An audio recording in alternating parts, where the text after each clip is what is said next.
Sir ఈ మధ్య చాలా మంది పేషెంట్స్ని చూస్తుంటాము. అంటే బేసిక్గా నీ పెయిన్ అంటారు, లేకుంటే బ్యాక్ పెయిన్ అంటారు, కొంతమంది స్పైన్ పెయిన్ వచ్చింది అందుకే సర్జరీకి వెళ్తున్నాం అంటారు. బేసిక్గా ఒక పర్సన్ సర్జరీకి వెళ్లే ముందు తెలుసుకోవాల్సిన ఆప్షన్స్ ఏంటి, అండ్ బిఫోర్ దట్ అంటే సర్జరీ లేకుండా తగ్గించుకునే ప్రాసెస్ కూడా ఏమైనా ఉంటుందా? చాలా ఇంపార్టెంట్ క్వశ్చన్ అండి ఇది. మనకి ఇండియాలో అవేర్నెస్ లేకపోవటము, నొప్పి వచ్చింది ఈ నొప్పి తట్టుకోలేక ఇమీడియట్ గా సర్జరీకి వెళ్ళిపోతే నొప్పి పోతుంది అనే ఒక అపోహ, రేపు మనకి హార్ట్ అటాక్ వస్తుందేమో అని భయం వేస్తే ఇవాళ మనం ఆపరేషన్ చేయించుకుంటాం. ఇన్ని ఇయర్స్ ఆఫ్ ఎక్స్పీరియన్స్ ఉంది, ఎంతోమంది పేషెంట్స్ని ట్రీట్ చేసి ఉంటారు కదా, మీరు ఇంతవరకు ఇంపాసిబుల్ అనే కేసుని పాసిబుల్ చేసిన సిచ్యువేషన్ ఏదైనా? ఒక డాక్టరే ఉంటారు, ఆయనకి కిడ్నీ క్యాన్సర్ వచ్చింది, యంగ్ 38, 37లో కంప్లీట్ ఇంకా అసలు ఇక గివప్ అనమాట. ఇంకా is got a young family, చిన్న పిల్లలు ఉంటారు, వాళ్ళ టైం వెరీ ఇంపార్టెంట్ ఆ క్యాన్సర్ పేషెంట్ కి. లైక్ ఎంత లైఫ్ స్పాన్ పెంచారు? ముందు నొప్పిని చాలా మటుకు కంట్రోల్ చేస్తే now I'm fine, okay I'm winnowing, 1.5 year మధ్యలో వరకు వచ్చిందనమాట. సో అది ఇవ్వగలిగితే యూర్ ఆల్రెడీ సక్సెస్ఫుల్. యూకేలో NHS లో మీరు వర్క్ చేస్తున్నప్పుడు మళ్ళీ తిరిగి ఇండియాకి రావాలని ఎందుకు అనుకున్నారు? ఆల్మోస్ట్ ఒక 1 year ట్రై చేశాను రకరకాల కార్పొరేట్ హాస్పిటల్స్కి వెళ్తే. వాళ్ళకి అసలు శాలరీ ఎంత ఇవ్వాలో కూడా తెలియని పరిస్థితి. ఏం sir? Most of them they did not even give a salary. ఎవరు శాలరీ ఇవ్వలేదు, మీరు చెయ్యండి ఎంత వస్తే అంత మీ ఫీజు తీసుకొని వెళ్ళండి. For 1 year I've got nothing. So రీసెంట్గా చూసుకుంటే తెలంగాణలోనే మెడికల్ కాలేజ్ చాలా ఎక్కువ అయ్యాయి. సో దీన్ని బట్టి చూస్తే ఎక్కువ మంది డాక్టర్స్ క్రియేట్ అవుతారు కదా, సో ఇది ప్లస్ అవుతుందా మైనస్ అవుతుందా? Quality of doctors is very important, quantity కన్నా కూడా. వెళ్ళే వాళ్ళకి ఇంతకు ముందు ఒక ఎగ్జామ్ రాసుకొని చాలా cream of the society doctors అయ్యేవాళ్ళు. సో క్రానిక్ మైగ్రేన్ ఎఫెక్ట్కి ఈ మైగ్రేన్ జనరల్ దానికి ఉండే ఎఫెక్ట్కి ఎంత డిఫరెన్స్ ఉంది? తలనొప్పుల్లో దాదాపు 10 to 30% of all headaches are due to migraine. కంటి చుట్టూ నొప్పి వస్తుంది, వామిటింగ్స్ వచ్చేస్తున్నాయి, తల పౌండింగ్ హెడేక్, కొట్టేసినట్లు ఉంటుంది లోపల, చెవులో రింగింగ్ సౌండ్ వస్తుంది, కళ్ళు కనపట్టలేదు సరిగ్గా. ఇది యాక్చువల్గా ఈ పెయిన్ మేనేజ్మెంట్ మీద చూస్తున్నప్పుడు సబ్జెక్ట్లో రేడియో వేవ్స్ అని విన్నాను సార్. కొన్నిసార్లు నరాలు చాలా సెన్సిటైజ్ అయిపోయి అది నొప్పి బాగా ఎక్కువ వెళ్ళిపోతే ఈ రేడియో ఫ్రీక్వెన్సీ వేవ్స్ ద్వారా హీట్ జనరేట్ చేసి ఆ నరం పనిచేయకుండా చేయొచ్చు. హ్యూమన్ బాడీలో ఎన్నో నరాలు ఉంటాయి కదా సార్, అంత స్పెసిఫిక్ ఎలా వెళ్తారు? Hi sir. Hi. Good morning sir. Good morning sir. బేసిక్గా పెయిన్ అనేది ఒక పెద్ద ఫీల్డ్ అనుకున్నాను, బట్ పెయిన్ రిలేటెడ్ డాక్టర్స్ ఉంటారు, పెయిన్లో కూడా ఫిజిషియన్స్ ఉంటారు, అండ్ అది కూడా సీనియర్ ఫిజిషియన్స్ ఉంటారు, ఇదంతా అర్థమైంది. బట్ మీరు ఈ ప్రొఫెషన్ని చూస్ చేసుకోవడానికి మెయిన్ రీజన్ ఏంటి? సో ఇప్పుడు మనం చూసినట్లయితే జనరల్ టెండెన్సీ హాస్పిటల్స్లో ఎలా ఉంటుంది, మీకు ప్రాబ్లం వచ్చింది అని అంటే ఒక మెడిసిన్ వేసుకుంటారు, ఒక సర్జరీకి వెళ్ళాలి. కానీ మెడిసిన్స్తో తగ్గపోతే సర్జరీ ఒక్కటేనా, మధ్యలో ఇంకేం లేదా ఇంకా? ఓకే. సో చాలా మందికి తగ్గవు, ఆల్మోస్ట్ లైక్ ఒక 100లో తీసుకుంటే 40-50%కి తగ్గుతాయి, మిగతా వాళ్ళకి తగ్గట్లా. మరి 50% సర్జరీ చేయాలంటే ఎన్ని సర్జరీలు అవుతాయి? సో ఇవి మేము ఇంట్లో కూడా ఫేస్ చేసాము. ఇవన్నీ మనం ఫేస్ చేసినప్పుడు వీటికి సొల్యూషన్స్ ఎక్కడున్నాయి అనేది వెతికితే మెజారిటీ పేషెంట్స్ హాస్పిటల్కి ఎందుకు వస్తున్నారు? నొప్పి తగ్గించుకోవటానికే. ఆ నొప్పిని తగ్గిస్తే కనుక చాలా ఆపరేషన్లు దూరంగా పెట్టచ్చు కదా. అప్పుడు మీకు ఎన్నో రకాల సర్జరీలు, మీకు స్పైన్ సర్జరీస్ కానీ, జాయింట్ సర్జరీస్ కానీ, మసిల్ రిలేటెడ్ సర్జరీస్, వీటన్నిటిని చాలా అవాయిడ్ చేసేయచ్చు. చాలా ట్రీట్మెంట్స్ మీకు క్యాన్సర్కి సంబంధించినవి కానీ, లేక కీమోథెరపీ, రేడియేషన్లు, వీటన్నిటిని నొప్పి కోసం చేస్తూ ఉన్నాం తగ్గించడానికి. వీటన్నిటిని ఎన్నో రకాల ట్రీట్మెంట్లని మనము సైడ్ ఎఫెక్ట్స్ తక్కువగా ట్రీట్మెంట్ని మనం ఇచ్చేయచ్చు పేషెంట్కి. ఇవి చేయటం కోసం క్రియేట్ చేసిన ఒక స్పెషలైజేషన్ ఒకటి ఉన్నది. అంటే పెయిన్ మేనేజ్మెంట్ అనేది ఒక అడ్వాన్స్డ్ స్పెషాలిటీ కింద వేరే కంట్రీస్లో ఉన్నది ఆల్రెడీ, మనకి ఇంకా ఇండియాలో ఇవాల్వ్ అవ్వలేదు. సో అది ఆపర్చునిటీ దొరికినప్పుడు అది గ్రాప్ చేసుకున్నాము. అది సర్జరీ లేకుండా చేసే ట్రీట్మెంట్స్ని ఆ స్పెషలైజేషన్ తీసుకొని చేయటం మొదలైపోయింది. సో లైక్ ఎన్ని ఇయర్స్ ఆఫ్ ఎక్స్పీరియన్స్ ఉంది సార్? ఇది ఆల్మోస్ట్ మాకు పెయిన్ స్పెషలైజేషన్ అనేది 2001 నుంచి ఎనస్థీజియాలో కొంచెం పార్ట్గా వచ్చింది. బట్ ఎనస్థీజియా అయిపోయిన తర్వాత 2011లో నేను I did pain as an advanced pain training కేంబ్రిడ్జ్లో. ఓకే, కేంబ్రిడ్జ్లో. సో అక్కడ మాకు ఫుల్ ట్రైనింగ్, అంటే ఎనస్థీజియాలో నుంచి పక్కకు వెళ్ళిపోయి ఇది కంప్లీట్ చేసుకొని దానిలోకి వెళ్ళి ఫుల్ ట్రైనింగ్ తీసుకొని దాని నుంచి మళ్ళీ పెయిన్లో రీసెర్చ్కి వెళ్ళాను లండన్లో. సో అది చేసినప్పుడు ఈ న్యూరో మాడ్యులేషన్ లాంటివి ఇంకా కొన్ని అడ్వాన్స్డ్ ప్రొసీజర్స్ అన్ని అక్కడ ట్రైన్ చేస్తాను. అయిపోయిన తర్వాత అక్కడ మనకి ఒక ఆపర్చునిటీ పెయిన్ కన్సల్టెంట్గా పనిచేయడానికి చాలా మంచి ఛాన్స్ ఉంటుంది. సో అది చేసామన్నమాట. అక్కడ ఫుల్ పెయిన్ కన్సల్టెంట్గా బోత్ NHSలోను అక్కడ ప్రైవేట్ హాస్పిటల్స్లో కూడా పనిచేయటం జరిగి ఆ ఎక్స్పీరియన్స్ తోటి సరే ఇండియా వచ్చేద్దాం అనే ఉద్దేశంతో ఇండియా వచ్చేయటం, అండ్ దెన్ ఇక్కడ పెయిన్ క్లినిక్ స్టార్ట్ చేసుకున్నాం. సో పెయిన్లో ఎక్కువగా మాకు తెలిసింది ఏంటంటే ఇక్కడ ఫిజియోనో లేకుంటే ఫిజియోథెరపీ ఇట్లాంటివి చేపిస్తుంటారు. బట్ పెయిన్ రిలేటెడ్ ఫిజిషియన్ ఉంటాడనేసి నాకు చాలా తక్కువగా అర్థమైంది. సో ఈ సబ్జెక్ట్ గురించి కొంచెం ఎలాబరేట్ చేస్తే నెక్స్ట్ క్వశ్చన్స్ ఈజీగా పిక్ చేయొచ్చు. యూఆర్ అబ్సల్యూట్లీ రైట్ అండి. ఇండియాలో వచ్చేసేసి మనకి పెయిన్ అనే ఒక స్పెషలైజేషన్ కింద ఇంకా ఇవాల్వ్ అవ్వలేదు, అది రికగ్నైజ్ కూడా చేయలేదు. ఇప్పుడు జనరల్ పబ్లిక్కి తెలియదు అంటే ఒకటి, డాక్టర్స్ కూడా చాలా మందికి తెలియదు. ఇది ప్రాబ్లం ఇక్కడ. అండ్ ఒక స్ట్రక్చర్ అనేది దానికి అసలు లేనే లేదు అసలు ఇక్కడ. ఇది మీకు ఫర్ ఎగ్జాంపుల్ ఇంగ్లాండ్లో చూసారనుకోండి, మెజారిటీ ఆఫ్ పేషెంట్స్ నొప్పి వస్తే సింపుల్ జనరల్ ఫిజిషియన్ దగ్గరికి వెళ్తారు. అందరూ జీపీస్ అంటారు. జీపీ డాక్టర్ దగ్గరికి వెళ్తే వాళ్ళు అవసరమైతే ఫిజియోథెరపిస్ట్కి పంపిస్తారు. సింపుల్ ఇన్వెస్టిగేషన్, సింపుల్ మెడిసిన్స్తో ట్రై చేస్తారు. అది కుదరలేదు, కొద్ది మందిని ఈ పెయిన్ ఫిజిషియన్స్ దగ్గరికి పంపిస్తారు. ఓకే, అక్కడ కూడా కుదరట్లేదు, కొంతమందిని సర్జన్స్ దగ్గరికి వెళ్ళాల్సి వస్తుంది. ఈ పిరమిడల్ స్ట్రక్చర్ అనేది మెయింటైన్ అవుతూ ఉంటుంది. సో మెజారిటీ వర్క్ అంతా కూడా కింద జీపీస్ అండ్ ఫిజియోథెరపిస్ట్ల దగ్గర పని జరగాలి. ఇక్కడ మనకి రివర్స్ పిరమిడ్ అయిపోయింది. ఇండియాలో ఏమైంది, కన్సల్టేషన్ చీప్, తర్వాత డాక్టర్ దగ్గరికి వెళ్ళటానికి మిమ్మల్ని ఎవరు రిఫర్ చేయక్కర్లేదు. వీటి వల్ల పేషెంట్ ఏమనుకుంటాడు, పెద్ద సర్జన్ దగ్గరికి వెళ్తే మంచి ట్రీట్మెంట్ దొరుకుతుంది, అన్నీ తనే చేస్తాడు అనే ఉద్దేశంతో డైరెక్ట్గా ఒక న్యూరో సర్జన్, ఒక ఆర్థోపెడిక్ సర్జన్ దగ్గరికి డైరెక్ట్గా వెళ్ళిపోవటం జరుగుతుంది. వెళ్తే ఏమవుతుంది, అక్కడ స్టక్ అయిపోతారు. మిగతా కేర్ ఏదైతే ఉంటుందో, ఏది మనకి కావాల్సిన simple medicine, simple physiotherapy, simple ఇన్వెస్టిగేషన్స్తో జరగాల్సిన ట్రీట్మెంట్ ఏదైతే ఉందో ఇది చాలా మటుకు మిస్ అయిపోతారు. ఓకే, సో ఒక కార్పొరేట్ హాస్పిటల్ లేదా ఒక పెద్ద హాస్పిటల్లో జరిగే పెద్ద సర్జన్ దగ్గర వాళ్ళ ఇది వ్యూ పాయింట్ ఎలా ఉంటుంది, అవసరమైతే సర్జరీ, లేకపోతే పేషెంట్ పక్కకి.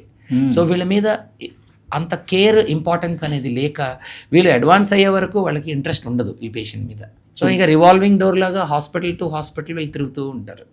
దీనివల్ల వీళ్ళకి అందాల్సిన కేర్, ప్రొటెక్ట్ చేసుకోవాల్సిన స్పైన్ని ప్రొటెక్ట్ చేసుకోకుండా, అలాగే బ్యాక్ని లేకపోతే జాయింట్స్ని, మసిల్ని ప్రొటెక్ట్ చేసుకోకుండా చివరికి అప్పుడు త్వరగా సర్జరీకి వెళ్ళాల్సిన పరిస్థితి వస్తుంది. బట్ బేసిక్ ఒక హ్యూమన్ బాడీలో అంటే ఎక్కడన్నా మనకి ఒక చిన్న పెయిన్ వచ్చినా దాని సెన్సేషన్ మనకు అర్థమవుతుంది సార్. బట్ పెయిన్ అంటే ఏంటి సార్ యాక్చువల్గా, అంటే పెయిన్ని మనం ఎలా అర్థం చేసుకోవాలి? ఒక్క సింపుల్ ఎగ్జాంపుల్ చెప్పాలంటే మీ వ్యూవర్స్కి కూడా, పెయిన్ అనేది ఒక సిగ్నల్.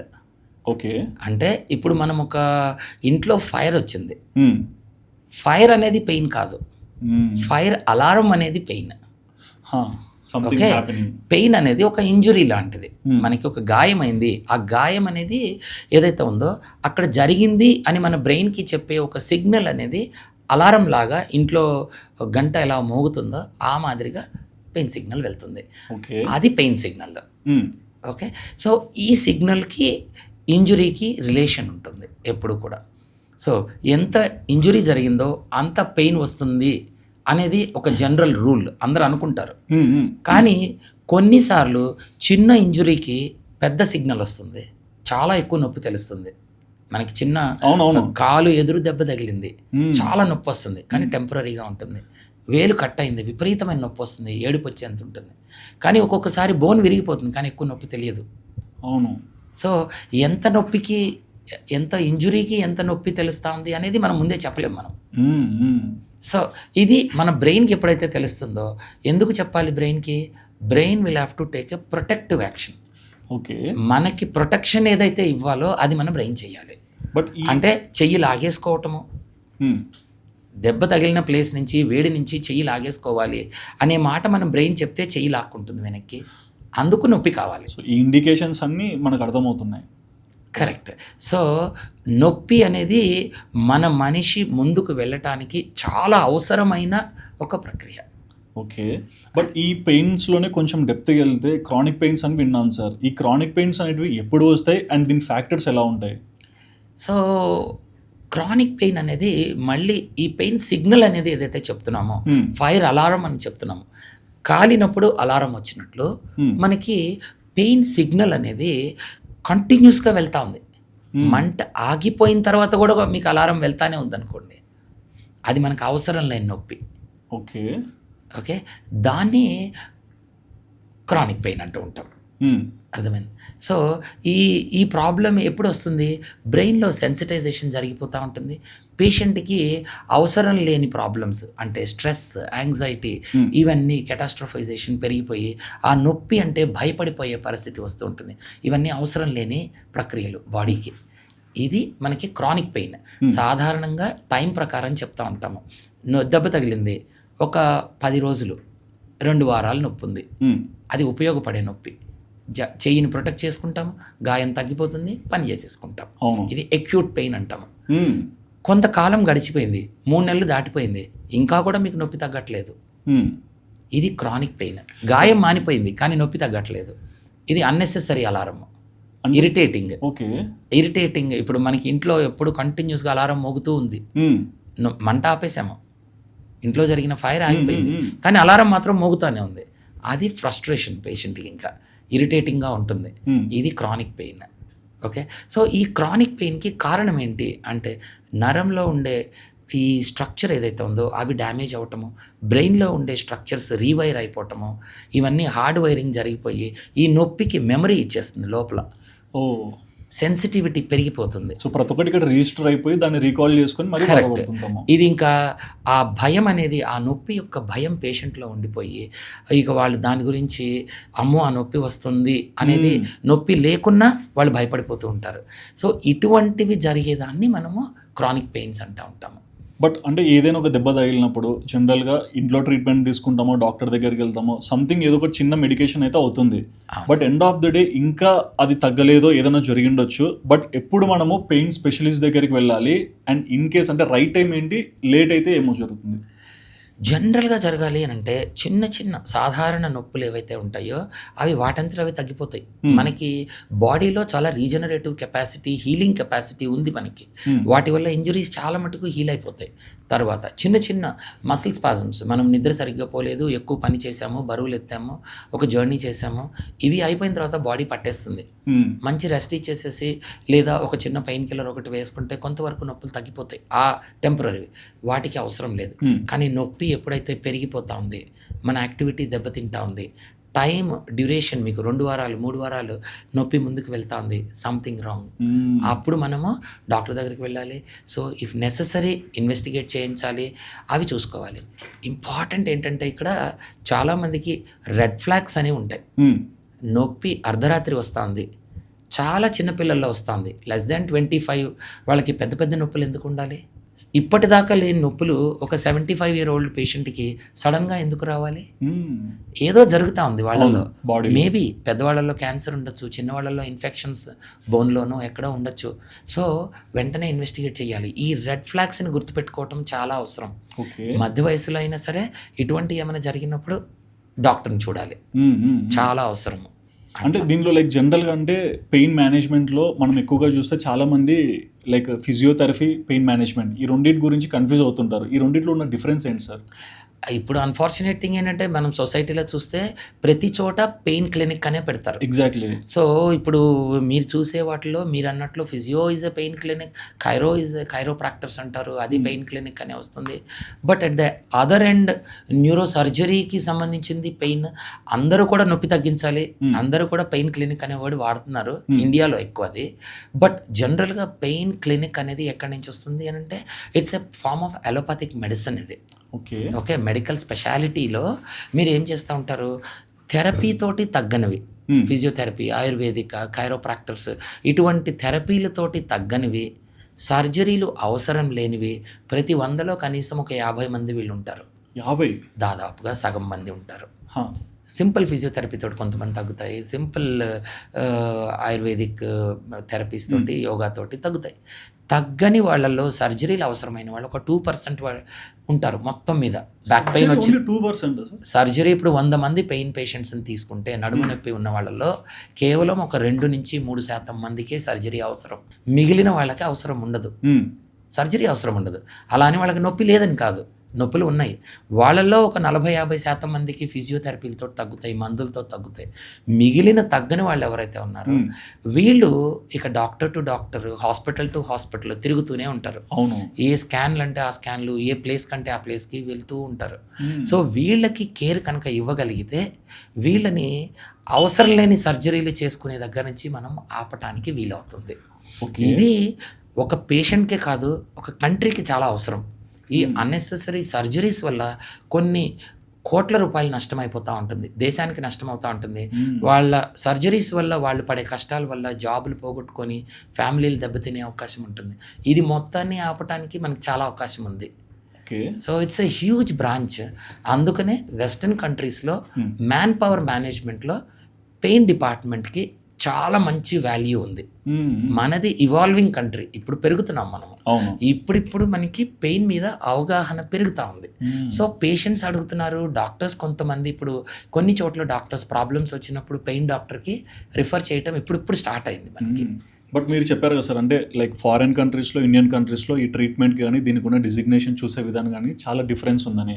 సో ఎందుకు యూఎస్ లాంటి కంట్రీలో దీనికి ఒక ప్రైమ్ ప్లేస్ లాగా చూస్తారు, అంటే ప్రైమ్ డాక్టర్స్ లాగా చూస్తారు, ఇండియా లాంటి ఒక కంట్రీలో ఎందుకు దీన్ని అంతగా చూడనట్టు వదిలేస్తుంటారు?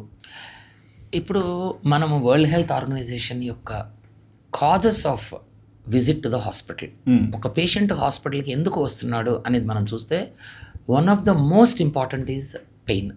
అవును, almost like 70% of hospital attendances నొప్పి తగ్గించుకోవటానికి.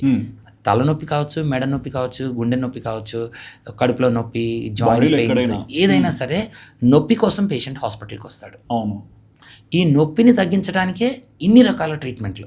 మీరు సర్జరీలు అనండి, మెడిసిన్స్ అనండి, కీమో రేడియేషన్లు, ఇంకోటి ఏ ట్రీట్మెంట్ లేదా ఫిజియో, ఆయుర్వేదిక్, అన్నీ నొప్పి తగ్గించడానికే ఉన్నాయి. ఓకే అయితే వీటిలో అడ్వాన్సెస్ అనేవి వస్తూ ఉన్నాయి. అప్పుడు అడ్వాన్సెస్ వచ్చినప్పుడు ఏం చేయాలి? వీలైనంత వరకు ఈ అడ్వాన్స్డ్ ఇంటర్వెన్షన్స్ ఏవైతే సర్జికల్ ప్రొసీజర్స్, సైడ్ ఎఫెక్ట్స్ ఉండే కీమో రేడియేషన్లు, ఇటువంటి ఎంతవరకు మనం తగ్గించడానికి ప్రయత్నం చేయాలో చేయటం అనేది హాస్పిటల్ యొక్క ధర్మం. అవును. సో ఇది చేసే క్రమంలో ఇప్పుడు ఈ అడ్వాన్సెస్ చేసే పెయిన్ స్పెషలైజేషన్ ఇండియాలో స్ట్రక్చరల్గా మనం తయారు చేసుకోలేదు. ఇప్పటిదాకా దానికి ఒక కోర్స్ అనేది పెట్టుకోలేదు. ఇప్పుడు వస్తున్నాయి. అంటే మీరు చెప్పిన దాని ప్రకారం చూస్తే ఒక మనిషికి హ్యూమన్ బాడీలో పెయిన్ ఎక్కడైనా రావచ్చు. సో జనరల్లీ ఇప్పుడు ఎగ్జాంపుల్ ఒక గైనకాలజిస్ట్ దగ్గరికి వెళ్ళి వాళ్ళు దానికి రిలేటెడ్ పెయిన్ గురించి చెప్తుంటారు. మీరు చెప్పిన దాని ప్రకారం చూస్తే ఫస్ట్ మీ దగ్గరికి రావాలి, తర్వాత డాక్టర్ దగ్గరికి వెళ్ళాలని నేను అనుకుంటున్నాను. ఇక్కడ కూడా ఇంకొంచెము క్లారిఫికేషన్, మీరు గైనకాలజిస్ట్ అని అన్నారు. ఇప్పుడు పెల్విక్ పెయిన్స్, లేడీస్లో పెయిన్స్ వస్తాయి. పెల్విక్లో వచ్చే పెయిన్స్ చాలా మందికి ఎండోమెట్రియోసిస్ అని అంటారు. లోపల ఈ ఎండోమెట్రియం అని అంటాము, ఏదైతే ఋతుస్రావం జరుగుతుందో ఇవి ఈ టిష్యూస్ అక్కడ లోపల పేర్కొని ఉంటాయి కొన్ని అవసరం లేని చోట.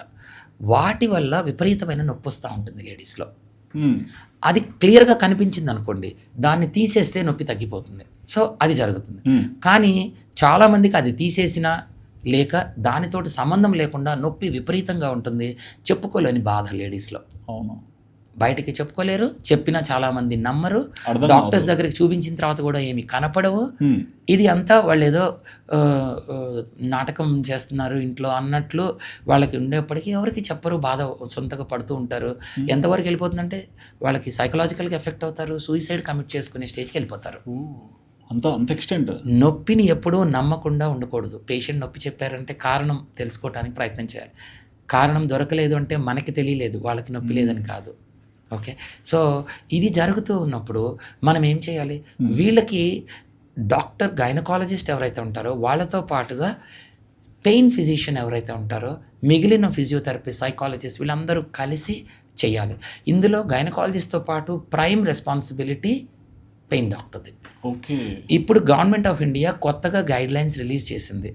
అన్ని హాస్పిటల్స్లో ఒక గైనకాలజిస్ట్తో పాటుగా పెయిన్ ఫిజిషియన్ని కలిపి టీమ్ ఫామ్ చేసి అక్కడ పెట్టాలి.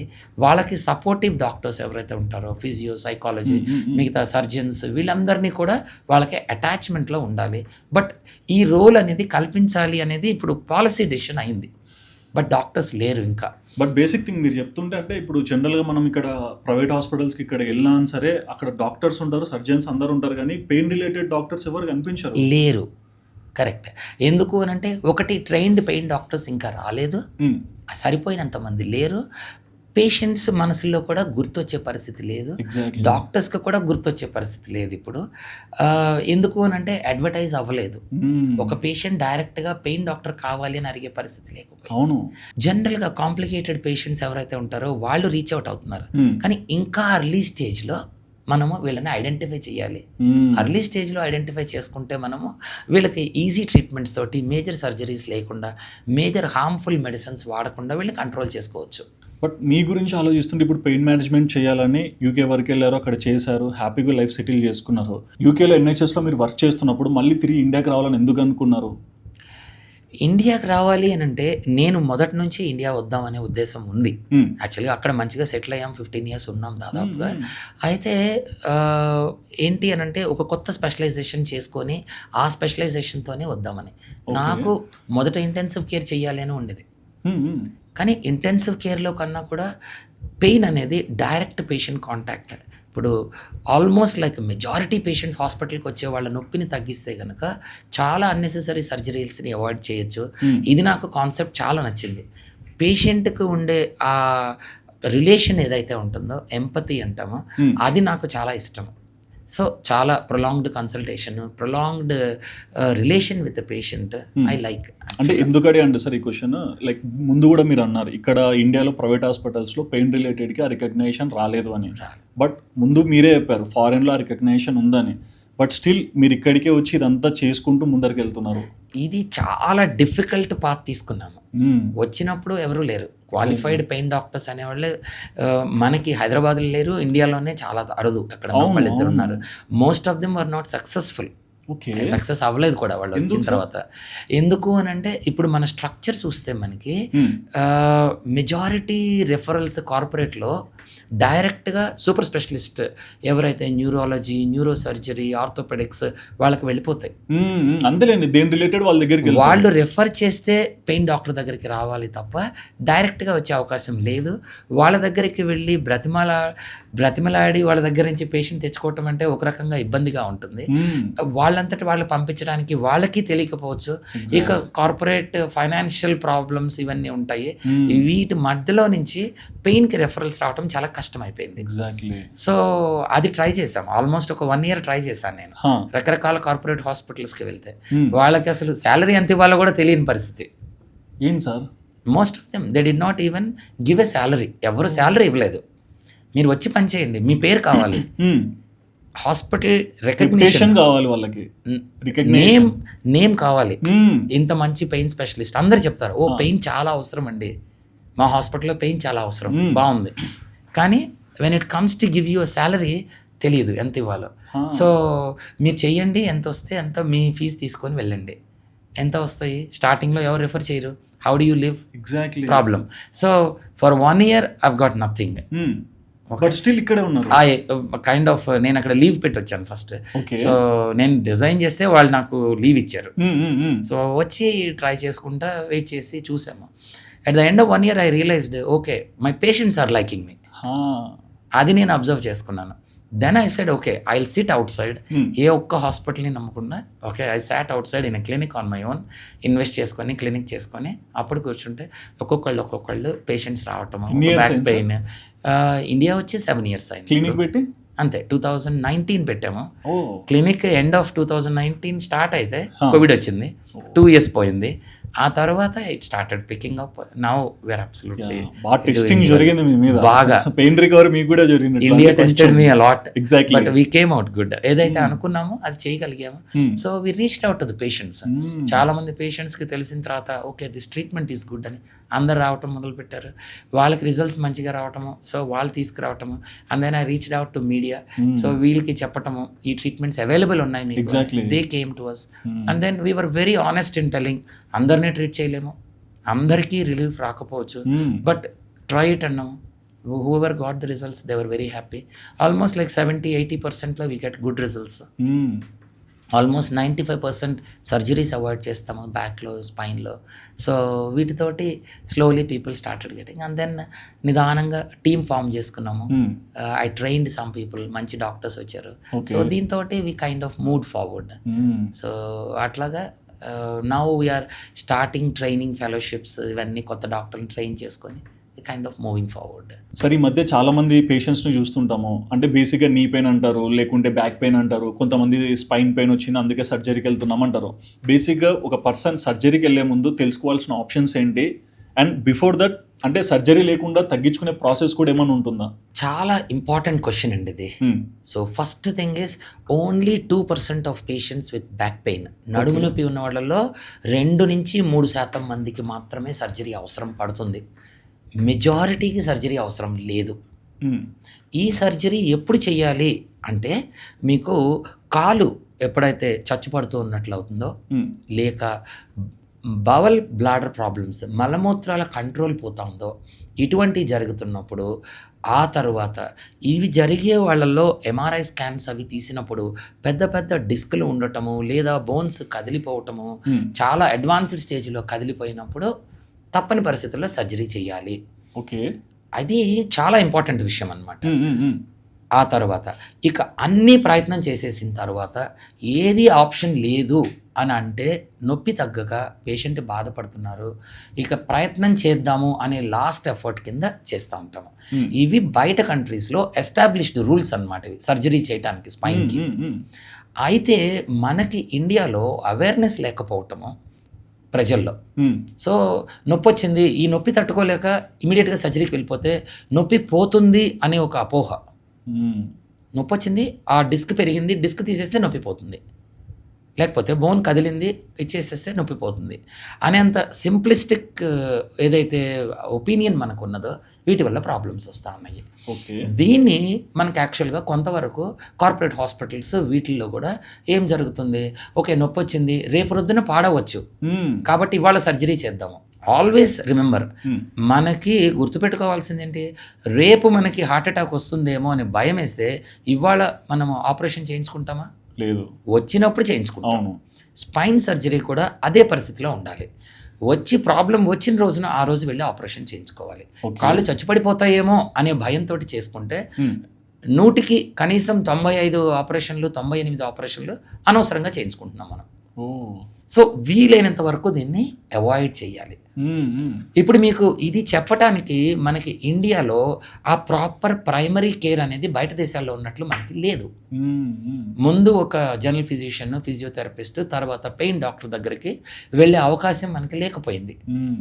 మనకి అంతా ప్రైవేట్ సెటప్ అయిపోయేప్పటికీ ప్రైవేట్ సెటప్లో డైరెక్ట్గా మీరు సర్జన్ దగ్గరికి వెళ్ళటము, ఓకే తర్వాత అవసరం కదా సర్జరీ చేసేద్దాము అనేది ఒకటి వచ్చేస్తుంది. హాస్పిటల్స్ కూడా ఆపవు దీన్ని. ఆపటానికి వాళ్ళకి కూడా ఏ రకమైన ఇన్సెంటివ్ లేదు. మీరు పేషెంట్ హాస్పిటల్లోకి వెళ్తే ఒక సర్జరీ జరిగితే మీరు ఆపరేషన్ థియేటర్ వాడతారు, ఐసీయూ వాడుకుంటారు, యాంటీబయాటిక్స్, ఇన్వెస్టిగేషన్స్ ఎన్నో వాడుకుంటాము. సో ఇవన్నీ కాదని ఒక చిన్న మీకు ట్రీట్మెంట్ ఇస్తాను, ఒక ప్రొసీజర్ చేసేస్తాను, 2-3 గంటల్లో మీరు ఇంటికి వెళ్ళిపోతారు, ఒక 4-5 రోజుల్లో మీకు నొప్పి కంట్రోల్ అవుతూ ఉంటుంది, నిదానంగా వెయిట్ చేస్తే సెటిల్ అయిపోతారు, ఇది మీకు చాలా మంచిది అని చెప్పించే పరిస్థితి ఇవాళ రోజుల్లో మనకి హాస్పిటల్స్ దొరకట్లేదు ఇప్పుడు. సో దీనికి మనకి సెకండరీ కేర్ కాదు, ప్రాపర్ ప్రైమరీ కేర్ ఉండాలి. ఆ ప్రైమరీ కేర్ ఈ పేషెంట్ ట్రీట్మెంట్ని కోఆర్డినేట్ చేసే పెయిన్ ఫిజిషియన్ ఉండాలి. ఈ సిస్టమ్ అబ్సల్యూట్లీ, ఈ సిస్టమ్ అనేది మనకి బిల్డప్ చేయాలి స్లోగా. ఇప్పుడు గైనకాలజీ వీటిల్లోకి ఇంట్రడ్యూస్ చేస్తున్నారు, మిగతా న్యూరాలజీ, న్యూరోసర్జరీ, ఆర్థోపెడిక్స్ వీటిల్లో కూడా మల్టిపుల్ స్పెషలైజేషన్స్ని ఇంటిగ్రేట్ చేయాలి. ఓకే, ఈ రోజున ఏమైంది, నువ్వు చేసే పని నేను కూడా చేస్తాను కాబట్టి నీ అవసరం తీసేస్తాను అనే పరిస్థితి వచ్చేసింది. ఇప్పుడు ఆర్థోపెడిక్ సర్జన్ ఇప్పుడు ఏమంటారు, ఓకే మందులు నేను ఇస్తాను, ఇంజెక్షన్ కూడా నేనే చేసేస్తాను కాబట్టి నీతో అవసరం లేదు, ఈ పేషెంట్ నేనే పెట్టుకుంటాను, నీకు అసలు నీ రోల్ తీసేద్దాము, ఇలాగా మొత్తము. అంటే దీన్ని ఏమంటారు, రింగ్ ఫెన్సింగ్ ది కేర్ అనమాట. ఒక పేషెంట్ చుట్టూ గిరిగేసి బయటకు వెళ్ళనివ్వకుండా మెయింటైన్ చెయ్యాలి అనే పరిస్థితి రాకూడదు పేషెంట్కి. Multi disciplinary care. ఇప్పుడు నేను ప్రాక్టీస్ చేస్తే ఫిజియోథెరపీ పని నేను చేయనా? చేయొచ్చు. అలా అని నేను ఫిజియోథెరపీ చేయటం మొదలు పెడితే నా పని ఎవరు చేస్తారు? చేయలేరు, ఆప్షన్ అయిపోతుంది ఇంకా. అంతే. ఇప్పుడు నేను ఫిజియో గురించి మాట్లాడి, లేకపోతే నేను ఆయుర్వేదిక్ మెడిసిన్స్ గురించి చెప్పి పేషెంట్కి ఇలా చేయకూడదు అట్లా.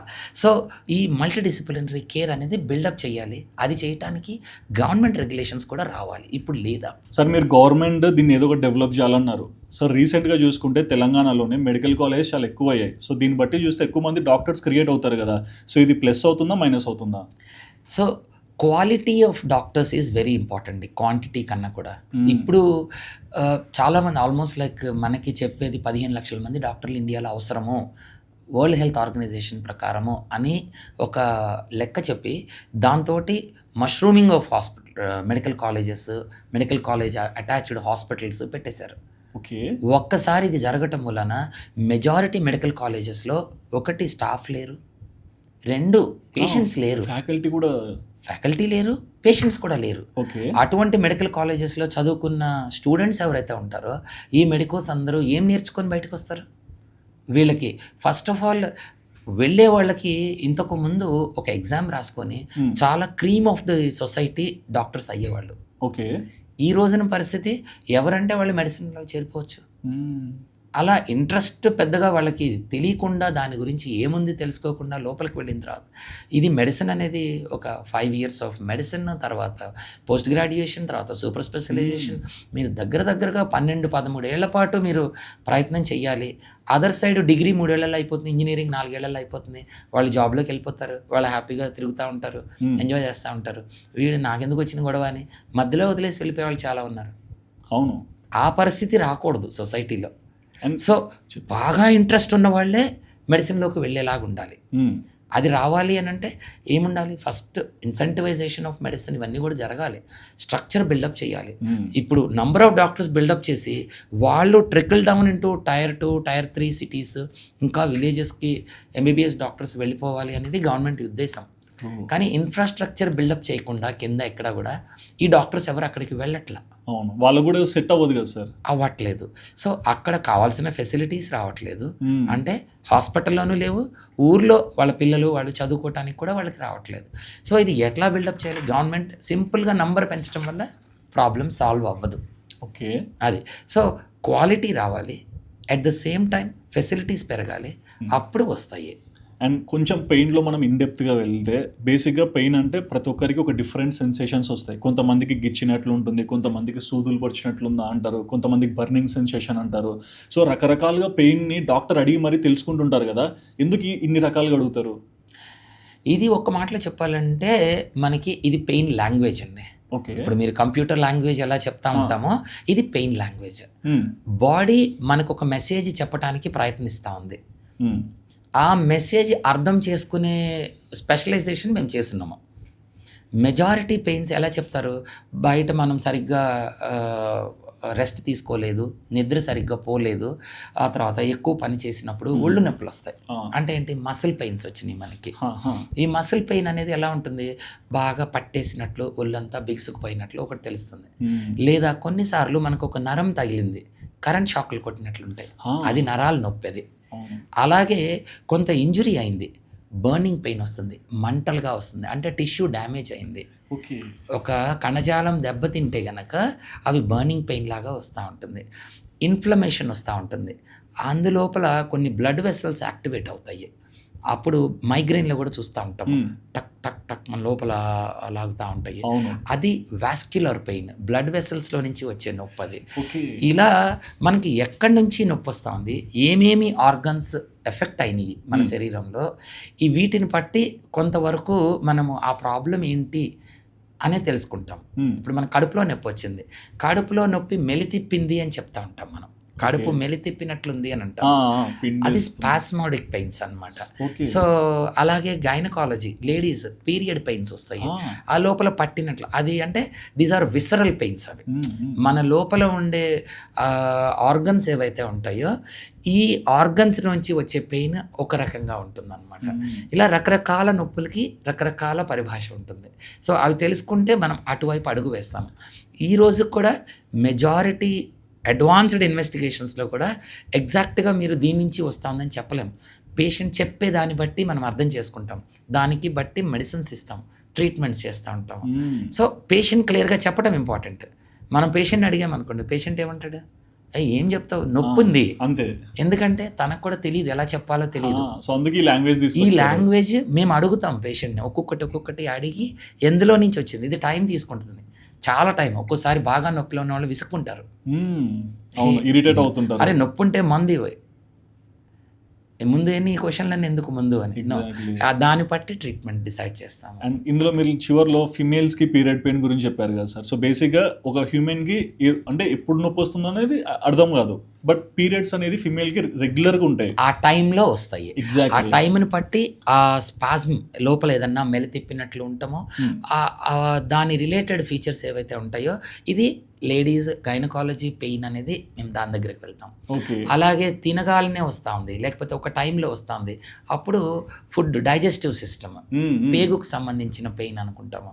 అట్లా ఒక్కొక్కటి వాళ్ళ నొప్పి టైప్ని బట్టి ఇంటెన్సిటీని బట్టి మిగతా సైన్స్ని చూసుకొని అటు వెళ్తా ఉంటాం. నేను ఒక కేస్ విన్నాను సార్, అంటే తెలిసిన వాళ్ళ దగ్గరే. అంటే ఎవ్రీ మంత్ పెయిన్ వస్తుంది, అంటే ఆ 5 day పీరియడ్లో. బట్ ఆ పెయిన్ టైంలో ఏంటంటే లేచి నడవని స్టేజ్ కూడా వస్తుంది అంటారు. బట్ ఆఫ్టర్ 5 days మళ్ళీ న్యూట్రల్ అవుతారు. బట్ ఈ 5 days మాత్రం ఒక నరకంలా ఉందని చెప్తుంటారు. దీన్ని సాధారణంగా ఎండోమెట్రియోసిస్ పెయిన్ అంటాం దీన్ని. ఓకే. ఎండోమెట్రియోసిస్ అంటే ఇప్పుడు మన యూట్రస్లో ఏదైతే బయటికి ఋతుస్రావం అయినప్పుడు వెళ్ళిపోతూ ఉంటుందో ఆ టిష్యూ ఉంటుంది. ఆ టిష్యూ అక్కడ లోపల గర్భ సంచిలో ఉండకుండా వేరే చోట ఓకే. డిపాజిట్ అయిపోతుంది. ఇప్పుడు మనం పెయింట్ వేసాము, పెయింట్ చుక్కలు వేరే చోట పడతాయి. అవును. ఆ చుక్కలు పడినట్లు ఇక్కడ లోపల ఇంటెస్టైన్స్ చుట్టుపక్కల అవి చుక్కలు పడిపోయి ఉంటాయి. మరి అది కూడా మరి ఋతుస్రావం జరుగుతుంది, కానీ బయటికి వెళ్ళటానికి దానికి ద్వారం లేదు. అప్పుడు అది లోపల ఎక్స్పాండ్ అయ్యి నొప్పి వస్తుంది వాళ్ళకి. అవి కొన్ని అందుబాటులో ఉంటాయి, సర్జరీ పరంగా తీసేస్తారు. అవి తీసినా కానీ నొప్పి తగ్గకపోతే మేము వాటికి బ్లాక్స్ ఇంజెక్షన్స్ అవి చేసి వాటిని తగ్గిస్తామన్నమాట. ఓకే. కొంచెం. బట్ కొంతమంది ఉంటారు సార్, అంటే ఎంత నొప్పి వచ్చినా సరే నేను తట్టుకోగలుగుతాను అని ఎట్లుంటారు. అంటే ఈవెన్ ఇంజెక్షన్ నాకెందుకు, నాకు మెడిసిన్ చాలు, లేదంటే నేను ఇట్లానే ఉంటాను, తగ్గిపోతుంది ఆటోమేటిక్గా అంటుంటారు. సో ఇటువంటి వాళ్ళకి ఎట్లా ట్రీట్ చేస్తారు? ఇంకా ఇందులో వచ్చేసేసి మీకు ప్రతి ఇద్దరు మనుషుల మధ్యలో జన్యుపరంగా జెనెటిక్ డిఫరెన్సెస్ అనేవి ఉంటాయి.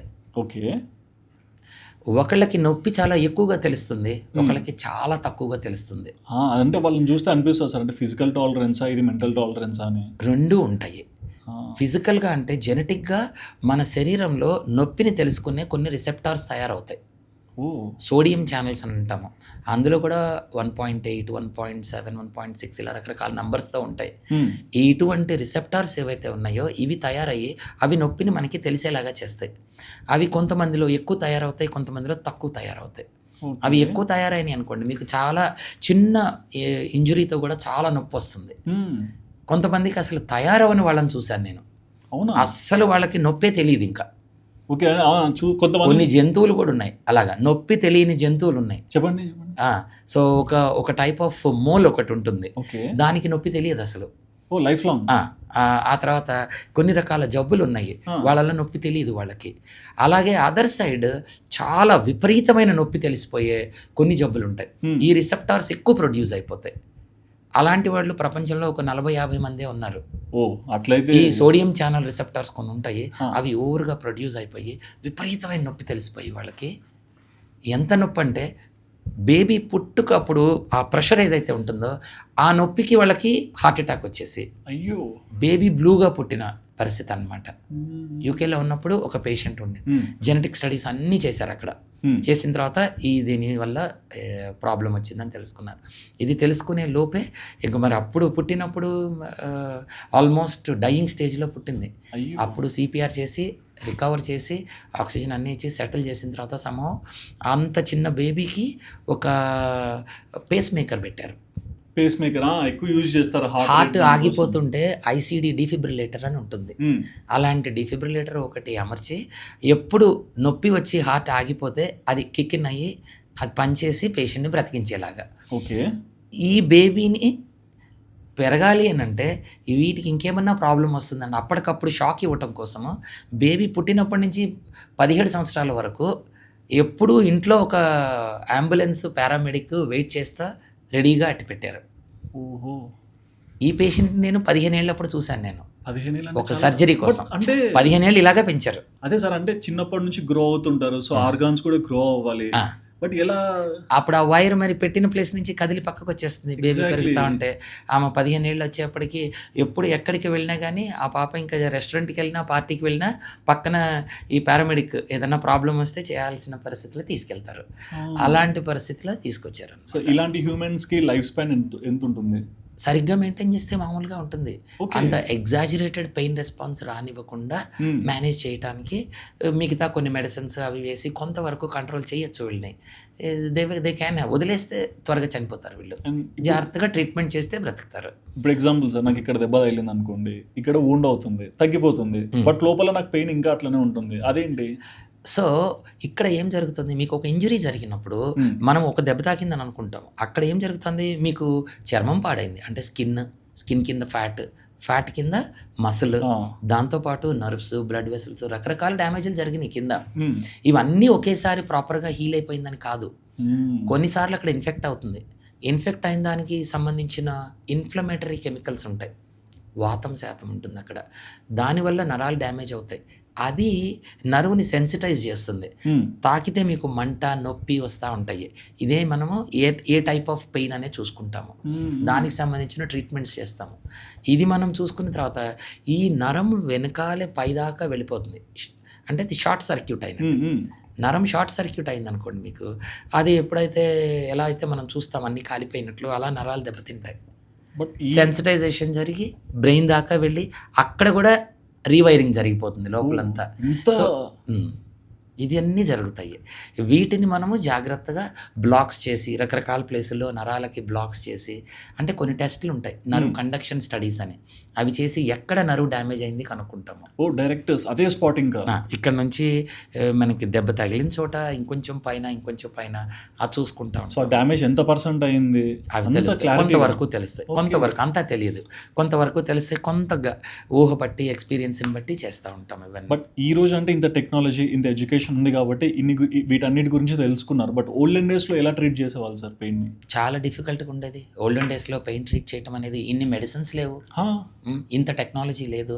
సో నొప్పి వస్తే ఏం చెప్పేవాళ్ళు, ఆపరేషన్ చేస్తే నొప్పి రాదా, విరిగితే నొప్పి రాదా, దెబ్బ తాకితే నొప్పి రాదా చెప్పేసేవాళ్ళు.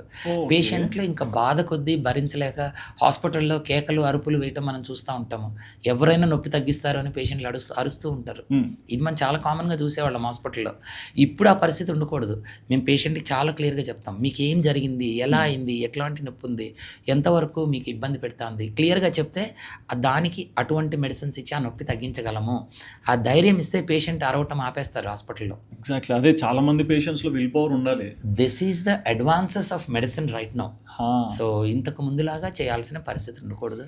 సో బాగా ఉపయోగించుకుంటే పెయిన్ డాక్టర్స్ని హాస్పిటల్లో క్వాలిటీ ఆఫ్ కేర్ చాలా ఇంప్రూవ్ అయిపోతుంది మనకి. అట్లా ఈ రోజులలో అందరూ వర్కహాలిక్ అయిపోయారు. అంటే ఇంట్లో ఉన్న వర్క్ ఫ్రమ్ హోమ్ ఉంటుంది, బయటకు వచ్చినది ఒక వర్క్ ఉంటుంది, ఫిమేల్ ఆర్ మేల్ ఏదో ఒక పొజిషన్లో అయితే back pain, neck pain compulsory అయిపోయింది. అంటే ఒక మనిషికి 2 చేతులు ఎలా ఉన్నాయో బ్యాక్ పెయిన్, నెక్ పెయిన్ కూడా కామన్ అయిపోతుంది. బట్ ఇది ఒక్కసారి స్టార్ట్ అయ్యాక ఎక్కడ తగ్గకుండా అలానే పెరుగుతుంటుంది. సో దీన్ని ఎలా కంట్రోల్ చేసుకోవాలి, దీని ఇంపాక్ట్స్ ఎంతవరకు వెళ్తాయి? అంటే స్పైన్ కూడా కనెక్షన్ కదా సార్? వెరీ ఇంపార్టెంట్ థింగ్ అండి. స్పైన్ అనేది అబ్సల్యూట్ మన బాడీకి హైవే లాంటిది. ఓకే, మొత్తం మన స్పైన్ పైనుంచి కిందకి తీసుకుంటే దాని లోపల నుంచే బ్రెయిన్ నుంచి ఎవ్రీ ఆర్గాన్కి వచ్చే నర్వ్స్ అన్నీ ఒక చోటకి చేరి కిందకి దిగుతాయి. ప్రతి ప్లేస్లో నుంచి చిన్న చిన్న నరాలు బయటకు వచ్చి ప్రతి ఆర్గాన్కి చేరుతాయి అన్నమాట. సో అంత ఇంపార్టెంట్ ప్లేస్ని ప్రొటెక్ట్ చేయడానికి, తర్వాత మన బాడీకి ఒక షేప్ ఇవ్వడానికి స్పైనల్ కార్డ్ చుట్టూ మనకి ఈ బోన్స్ అన్నీ ఉంటాయి, వర్టిబ్రల్ బోన్స్ అంటాము. దాన్ని మనం కదిలించాలి, ప్రొటెక్ట్ చేయాలి. వీటి కోసం మనకి మసిల్స్ అన్నీ ఉంటాయి, కదిలి పడిపోకుండా లిగమెంట్స్ ఉంటాయి. ఇంత కాంప్లెక్స్ స్ట్రక్చర్ మనకి స్పైన్లో ఉంటుంది, చాలా ఇంపార్టెంట్ స్ట్రక్చర్. ఇవన్నీ చేసిన తర్వాత మనము ఎలా డిజైన్ చేయబడింది, మనం 4 కాళ్ళ మీద నడవటానికి డిజైన్ చేయబడిన బాడీ మంది. చివర్లో కొన్ని ఇప్పుడు మనం చూస్తూ ఉంటాము, గొరిల్లాస్, చింపాంజీస్, ఇవి 4 నుంచి మధ్యలో కొంత 2 కాళ్ళ మీదకి లేవటం, 4 కాళ్ళు కలిపి చేశారు. మనము పూర్తిగా నిలబడి నడిచే పరిస్థితికి మనం చేరాము ఇప్పుడు ఇంత కష్టం తర్వాత. సో దీన్ని ప్రొటెక్ట్ చేయటం చాలా కష్టం. సో ఈ అన్ని మనము మంచి ఒక కోఆర్డినేషన్తో పనిచేస్తేనే స్పైన్ నిలబడుతుంది. ఇందులో ఏ చిన్న డిఫెక్ట్ వచ్చినా మనం నిలబడలేము. విపరీతమైన నొప్పులు వస్తాయి, బెడ్లో పడుకుంటాము. ఆ తర్వాత మనకి ఎంత కాంప్లెక్స్ లైఫ్ స్టైల్ పెట్టుకున్నామంటే ఓవర్ ద ఇయర్స్ ఇంతకుముందు నిలబడి కష్టపడి పని చేసేవాళ్ళం ఉదయం నుంచి సాయంత్రం దాకా. ఇప్పుడు మనం ఆ మసిల్స్ ఏమీ వాడట్లేదు, సింపుల్గా desk jobs, majority desk jobs. అవును. కూర్చొని మెడలో నొప్పి రావాలంటే కింద కూర్చుంటే వచ్చేస్తుంది. ఇది వెయిట్ కూడా పెరుగుతుందని విన్నాను. అబ్సల్యూట్లీ. ఎన్ని 10-15 టైమ్స్ పైన పెరిగిపోతుంది. మన తల బరువు ఒక 7 కిలోలు ఉందనుకోండి, ఇప్పుడు మనం తల కిందకి కొంతవరకు వంచితే ఆల్మోస్ట్ 4 టైమ్స్ పెరిగిపోతుంది. 4 టైమ్స్. దాన్ని ఎక్కువ కాలం పెట్టి ఇంకా కిందకి వంగిపోతుంది, ఇంకా 10 టైమ్స్ పైన దీని వెయిట్ పెరుగుతుంది. అంత స్ట్రెయిన్ మనకి బ్యాక్ మసిల్స్ మీద పడిపోతుంది. సో దీన్ని అంతా మనం కంట్రోల్ చేసుకోవాలి. ఎలాగా? సింపుల్ పాస్చరల్ కరెక్షన్ చేసుకుంటే మనము అవుతుంది. ఇది మనకి కాన్స్టెంట్గా మైండ్లో రిమైండర్ రావాలి. అది వస్తే కనుక మనము అబ్సల్యూట్లీ స్ట్రైట్ కూర్చుంటాము. లేకపోతే మనకి తెలియకుండా జారిపోతాం, వర్క్ అంతా కింద ఉంటుంది, దిగిపోతాము. మొబైల్స్ వస్తున్నాం ఇవాళ, ట్యాబ్లెట్స్ అన్నీ కిందికి వెళ్ళిపోతాం. బెడ్లో పడుకొని మనం వర్క్ చేసుకుంటున్నాం, దానివల్ల చాలా ప్రెషర్ పడుతుంది. బెడ్లో పడుకొని ఇప్పుడు ల్యాప్టాప్ ఒళ్ళో పెట్టుకొని అది డిజాస్టర్ అనమాట. ఇంకా మన స్పైన్కి మొత్తం నెక్ స్పైన్కి కానీ లంబర్ కానీ డిస్క్ల మీద అన్నెసెసరీ ప్రెషర్ పెరిగి పాడయి సర్జరీల దాకా వెళ్తా ఉంటాయి. దీనిలో కూడా అంటారు సార్, L1 పట్టింది, L2 పట్టింది. అది నడుములో. నడుము దగ్గర వచ్చేసేసి మనం స్ట్రైట్ కూర్చోకుండా కిందకి వంగితే ఫ్రంట్ పార్ట్ డిస్క్ ముందు వైపు ప్రెషర్ పడిపోతుంది. అప్పుడు వెనక్కి నెట్టబడుతుంది. ఈ వెనకాల మనం ఇందాక అనుకున్న స్పైనల్ కార్డ్, దాని నరాలన్నీ వెనక వెళ్తున్నాయి. ఇవి వెళ్ళి డిస్క్ వెళ్ళి నరం తాకింది అనుకోండి, అప్పుడు మీకు కాళ్ళల్లోకి నొప్పులు వెళ్తాయి. దాన్నే సయాటికా అంటాము. దానికి మళ్ళీ సర్జరీస్ అనుకుంటాము. సో ఇవి సింపుల్గా మనము అర్లీ స్టేజెస్లో పేషెంట్ని కరెక్షన్ చేసుకొని, పాస్చరల్ కరెక్షన్ చేసుకొని, డిస్క్ డ్యామేజ్ అవ్వకుండా చూసుకుంటే మెజారిటీ సర్జరీస్ని అవాయిడ్ చేయొచ్చు. లేదా అర్లీ స్టేజ్లో మనకు ప్రాబ్లమ్ని చూసాం మనము, దానికి ఇప్పుడు ఆ స్టేజ్లో మనం ఇక్కడ ట్రీట్మెంట్ చేస్తాం. డిస్క్ లోపల ట్రీట్మెంట్ చేసేస్తాము, నర్వ్ దగ్గర ట్రీట్మెంట్ చేసేస్తాము, జాయింట్స్ దగ్గర మసిల్కి రిలాక్సేషన్ ఇచ్చి అన్నీ చేసుకున్నాం అనుకోండి, మళ్ళీ రీహాబిలిటేట్ చేసుకుంటే వాళ్ళు నార్మల్ లైఫ్లో వెళ్ళిపోతారు. అండ్ ఏమీ ఆగదు. ఈ సయాటికాలో ఒకటి విన్నాను సార్, అంటే మేల్ ఆర్ ఫిమేల్ సయాటికాతో ఇబ్బంది పడుతున్నా అంటుంటారు. అంటే ఆ నరం అనేది ఎప్పుడో ఒకసారి వదులుతుంది, అంతవరకు నువ్వు కొంచెం మసాజ్ ఇట్లాంటి థెరపీస్ తీసుకోమని చెప్తుంటారు. సో ఇది అప్రాక్సిమేట్ దాని టైము, దాని మూడు బట్టి నరం సెట్ అవుతుందా, లేకుంటే దానికంటూ ఒక ప్రొసీజర్ చేస్తే సెట్ అవుతుందా? ఫస్ట్ థింగ్, శరీరంలో డిస్క్ అనేది గట్టిగా బయట ఒక రింగ్ ఉంటుందండి. అవును. లోపల గుజ్జు ఉంటుంది. ఇది డ్యామేజ్ అయ్యి బయటికి లీక్ అయింది అనుకోండి, మీరు ఏమన్నా చేయండి, ఈ డిస్క్ మళ్ళీ నార్మల్ అవ్వదు. ఓకే, లైఫ్ టైం ఇంకా ఫిక్స్. ఇవాళ రేపట్లో నేను కూడా యూట్యూబ్లో చాలా చూశాను, ఇన్స్టాగ్రామ్లో వీటిలో ఒక రకమైన పొజిషన్ పెట్టాము, తిప్పాము, మార్చాము, యోగా, కైరోప్రాక్టర్, ఫిజియోథెరపీలో మారిస్తే నెక్స్ట్ డిస్క్ లోపలికి వెళ్ళిపోయింది, అంతా నార్మల్ అయిపోయింది. ఇది జరగదు బాడీలో, అండ్ ఇంపాసిబుల్. కైరో అన్నారు కదా సార్, ఇది నేను విన్నాను సార్, అంటే ఇండియాలో కైరోకి అసలు ఎక్కడ కాలేజీ లేదు అని.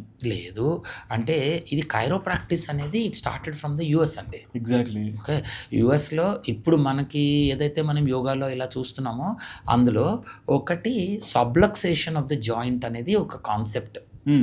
అంటే మనకి నొప్పి వచ్చింది, మెడలో నొప్పి వచ్చింది అని అంటే మెడలో జాయింట్లు పొజిషన్లో నుంచి బయటికి వెళ్ళినాయి అని చెప్పేది. అది మనకి మెడికల్గా ఎక్కడ ప్రూవ్ అవ్వలేదు, but that is the concept with which they work. అది ఎప్పుడైతే సబ్లక్సేట్ అయిందో అక్కడ నుంచి మసిల్ పట్టేసింది అని, సో కదిలిస్తే అవి నార్మల్ అవుతాయి అనేది ఈ కాన్సెప్ట్ అయితే ప్రూవ్ అవ్వలేదు. బట్ ఓవరాల్గా మీకు ఆ మూవ్మెంట్ జరిగి ఒక క్లిక్ వస్తే పేషెంట్కి ఇన్స్టెంట్ రిలీఫ్ వస్తుంది. బట్ దీనివల్ల పెథాలజీ ఏదైతే ఉందో అది మారుతుంది అనే దానికి ఎక్కడా ప్రూఫ్ లేదు. లోపల ఈ డిస్క్ అనేది ఎప్పటికీ మళ్ళీ నార్మల్ అవ్వదు, నర్వ్ మీద కంప్రెషన్ కంప్లీట్గా ఎప్పటికీ పోదు, ఆ ప్రాబ్లం ఉంటుంది. దాన్ని పెరగటం ఆపుతుంది అనేది కూడా ఇక్కడ లేదు. అది సో మెడికల్ ప్రూఫ్స్ అయితే ఏమి లేవు. సో ఒక స్ట్రైట్ క్వశ్చన్ సార్, నాకు హానెస్ట్ ఆన్సర్ కావాలి. ఇప్పుడు కైరో అని చెప్పేసి యూట్యూబ్లోనో ఇన్స్టాలోనో రీల్స్ వీడియోస్ చూస్తుంటారు, ఇట్లా అంటే టక్ టక్ అంటుంది, ఇష్టం వచ్చినట్టు బాడీ పొజిషన్ చేస్తారు. సో స్పైన్కి కానీ నెక్కి కానీ అంతా చేస్తారు కదా, ఇది నిజంగా అంత నెససరీయా? సో మనకి పాత రోజుల్లో మసాజ్ మాలిష్ చేసేవాళ్ళని చూసాము. ఎగ్జాక్ట్లీ, అవును. ఓకే, టక్మని అనిన తర్వాత లోపల మెడ తిప్పిన తర్వాత స్పైన్ తిప్పిన సౌండ్ కూడా వస్తుంది. That is a gratifying feeling. మనకి చాలా హ్యాపీగా ఫీల్ అవుతాం, అమ్మయ్య టక్మని నా ప్రాబ్లమ్ పట్టేసింది, వదిలేసింది అనేది. ఆ feeling it self is very good. Muscle లాగితే కనుక స్ట్రెచ్ అవుతుంది muscle, that is also good.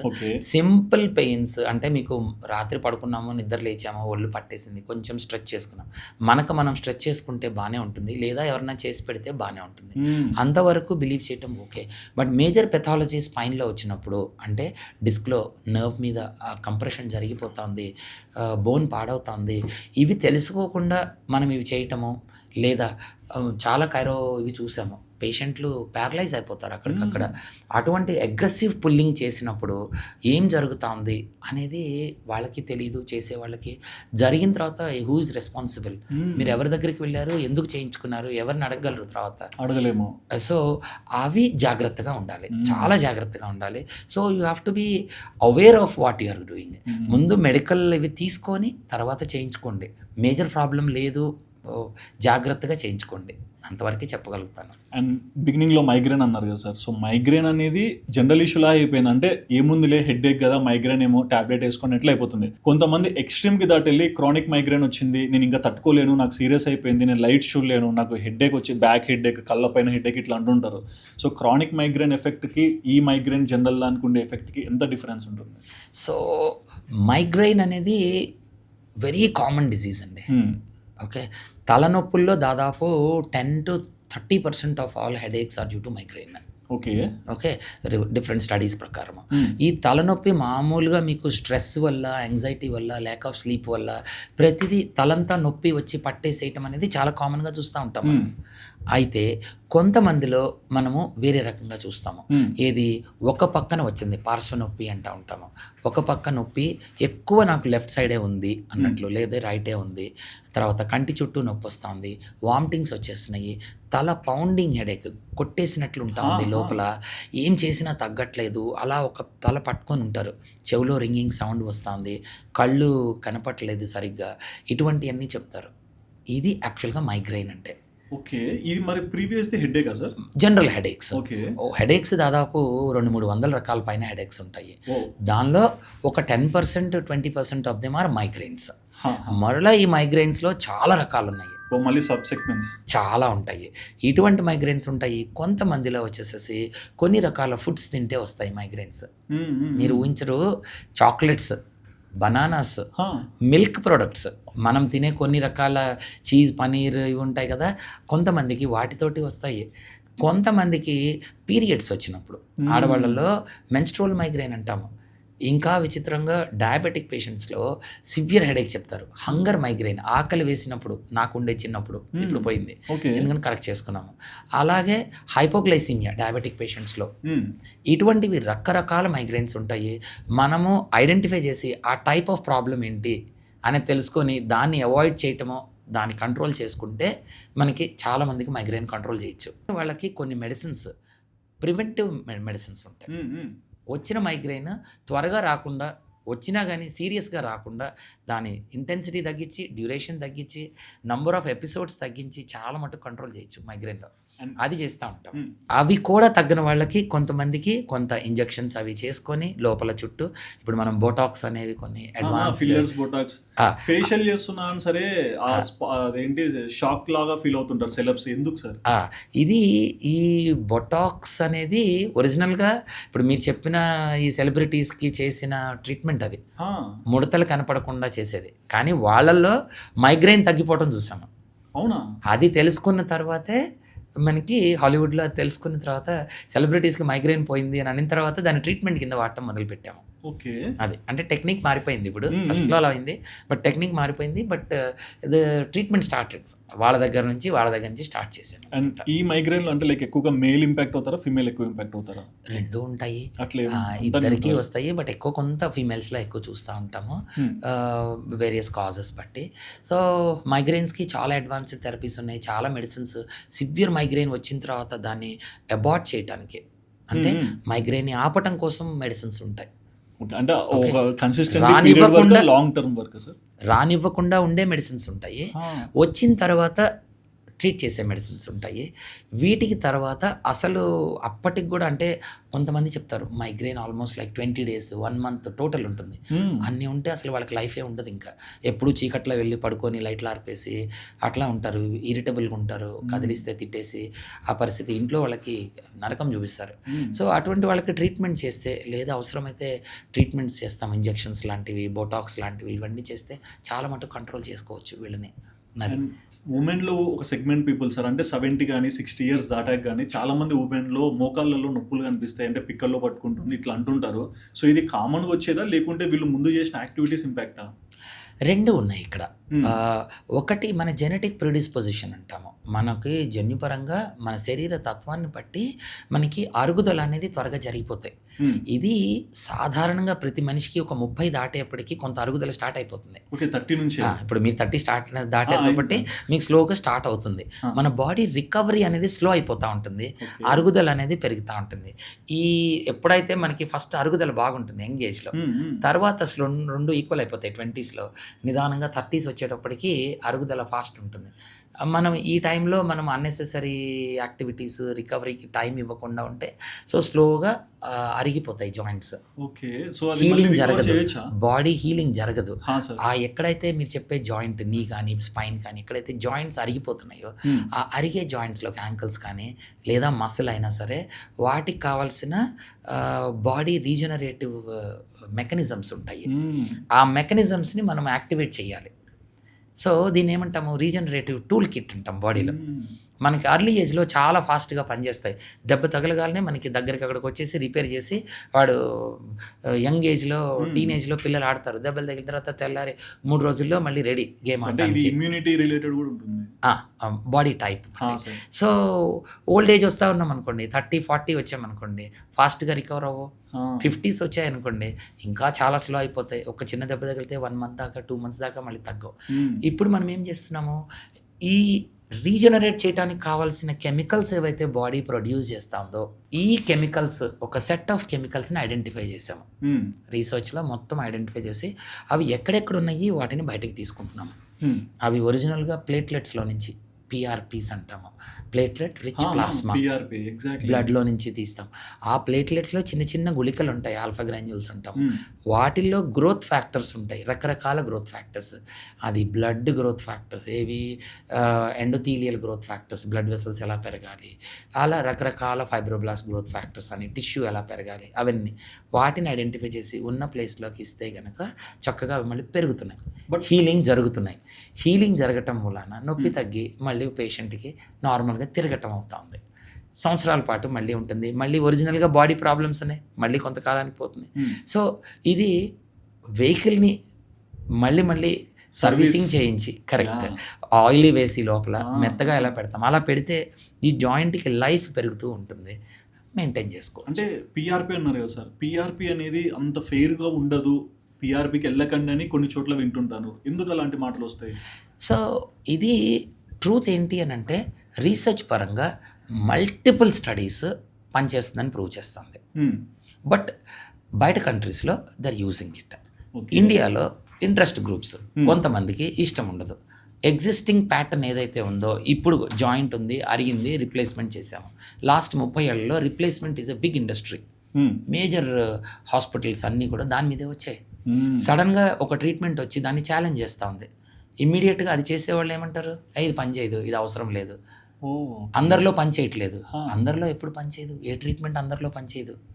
Replacement చేస్తే అందరిలో పని చేస్తుందా? ప్రతి 10లో 2కి వాళ్ళకి సాటిస్ఫాక్షన్ ఉండదు, 3లో ఉండకపోవచ్చు.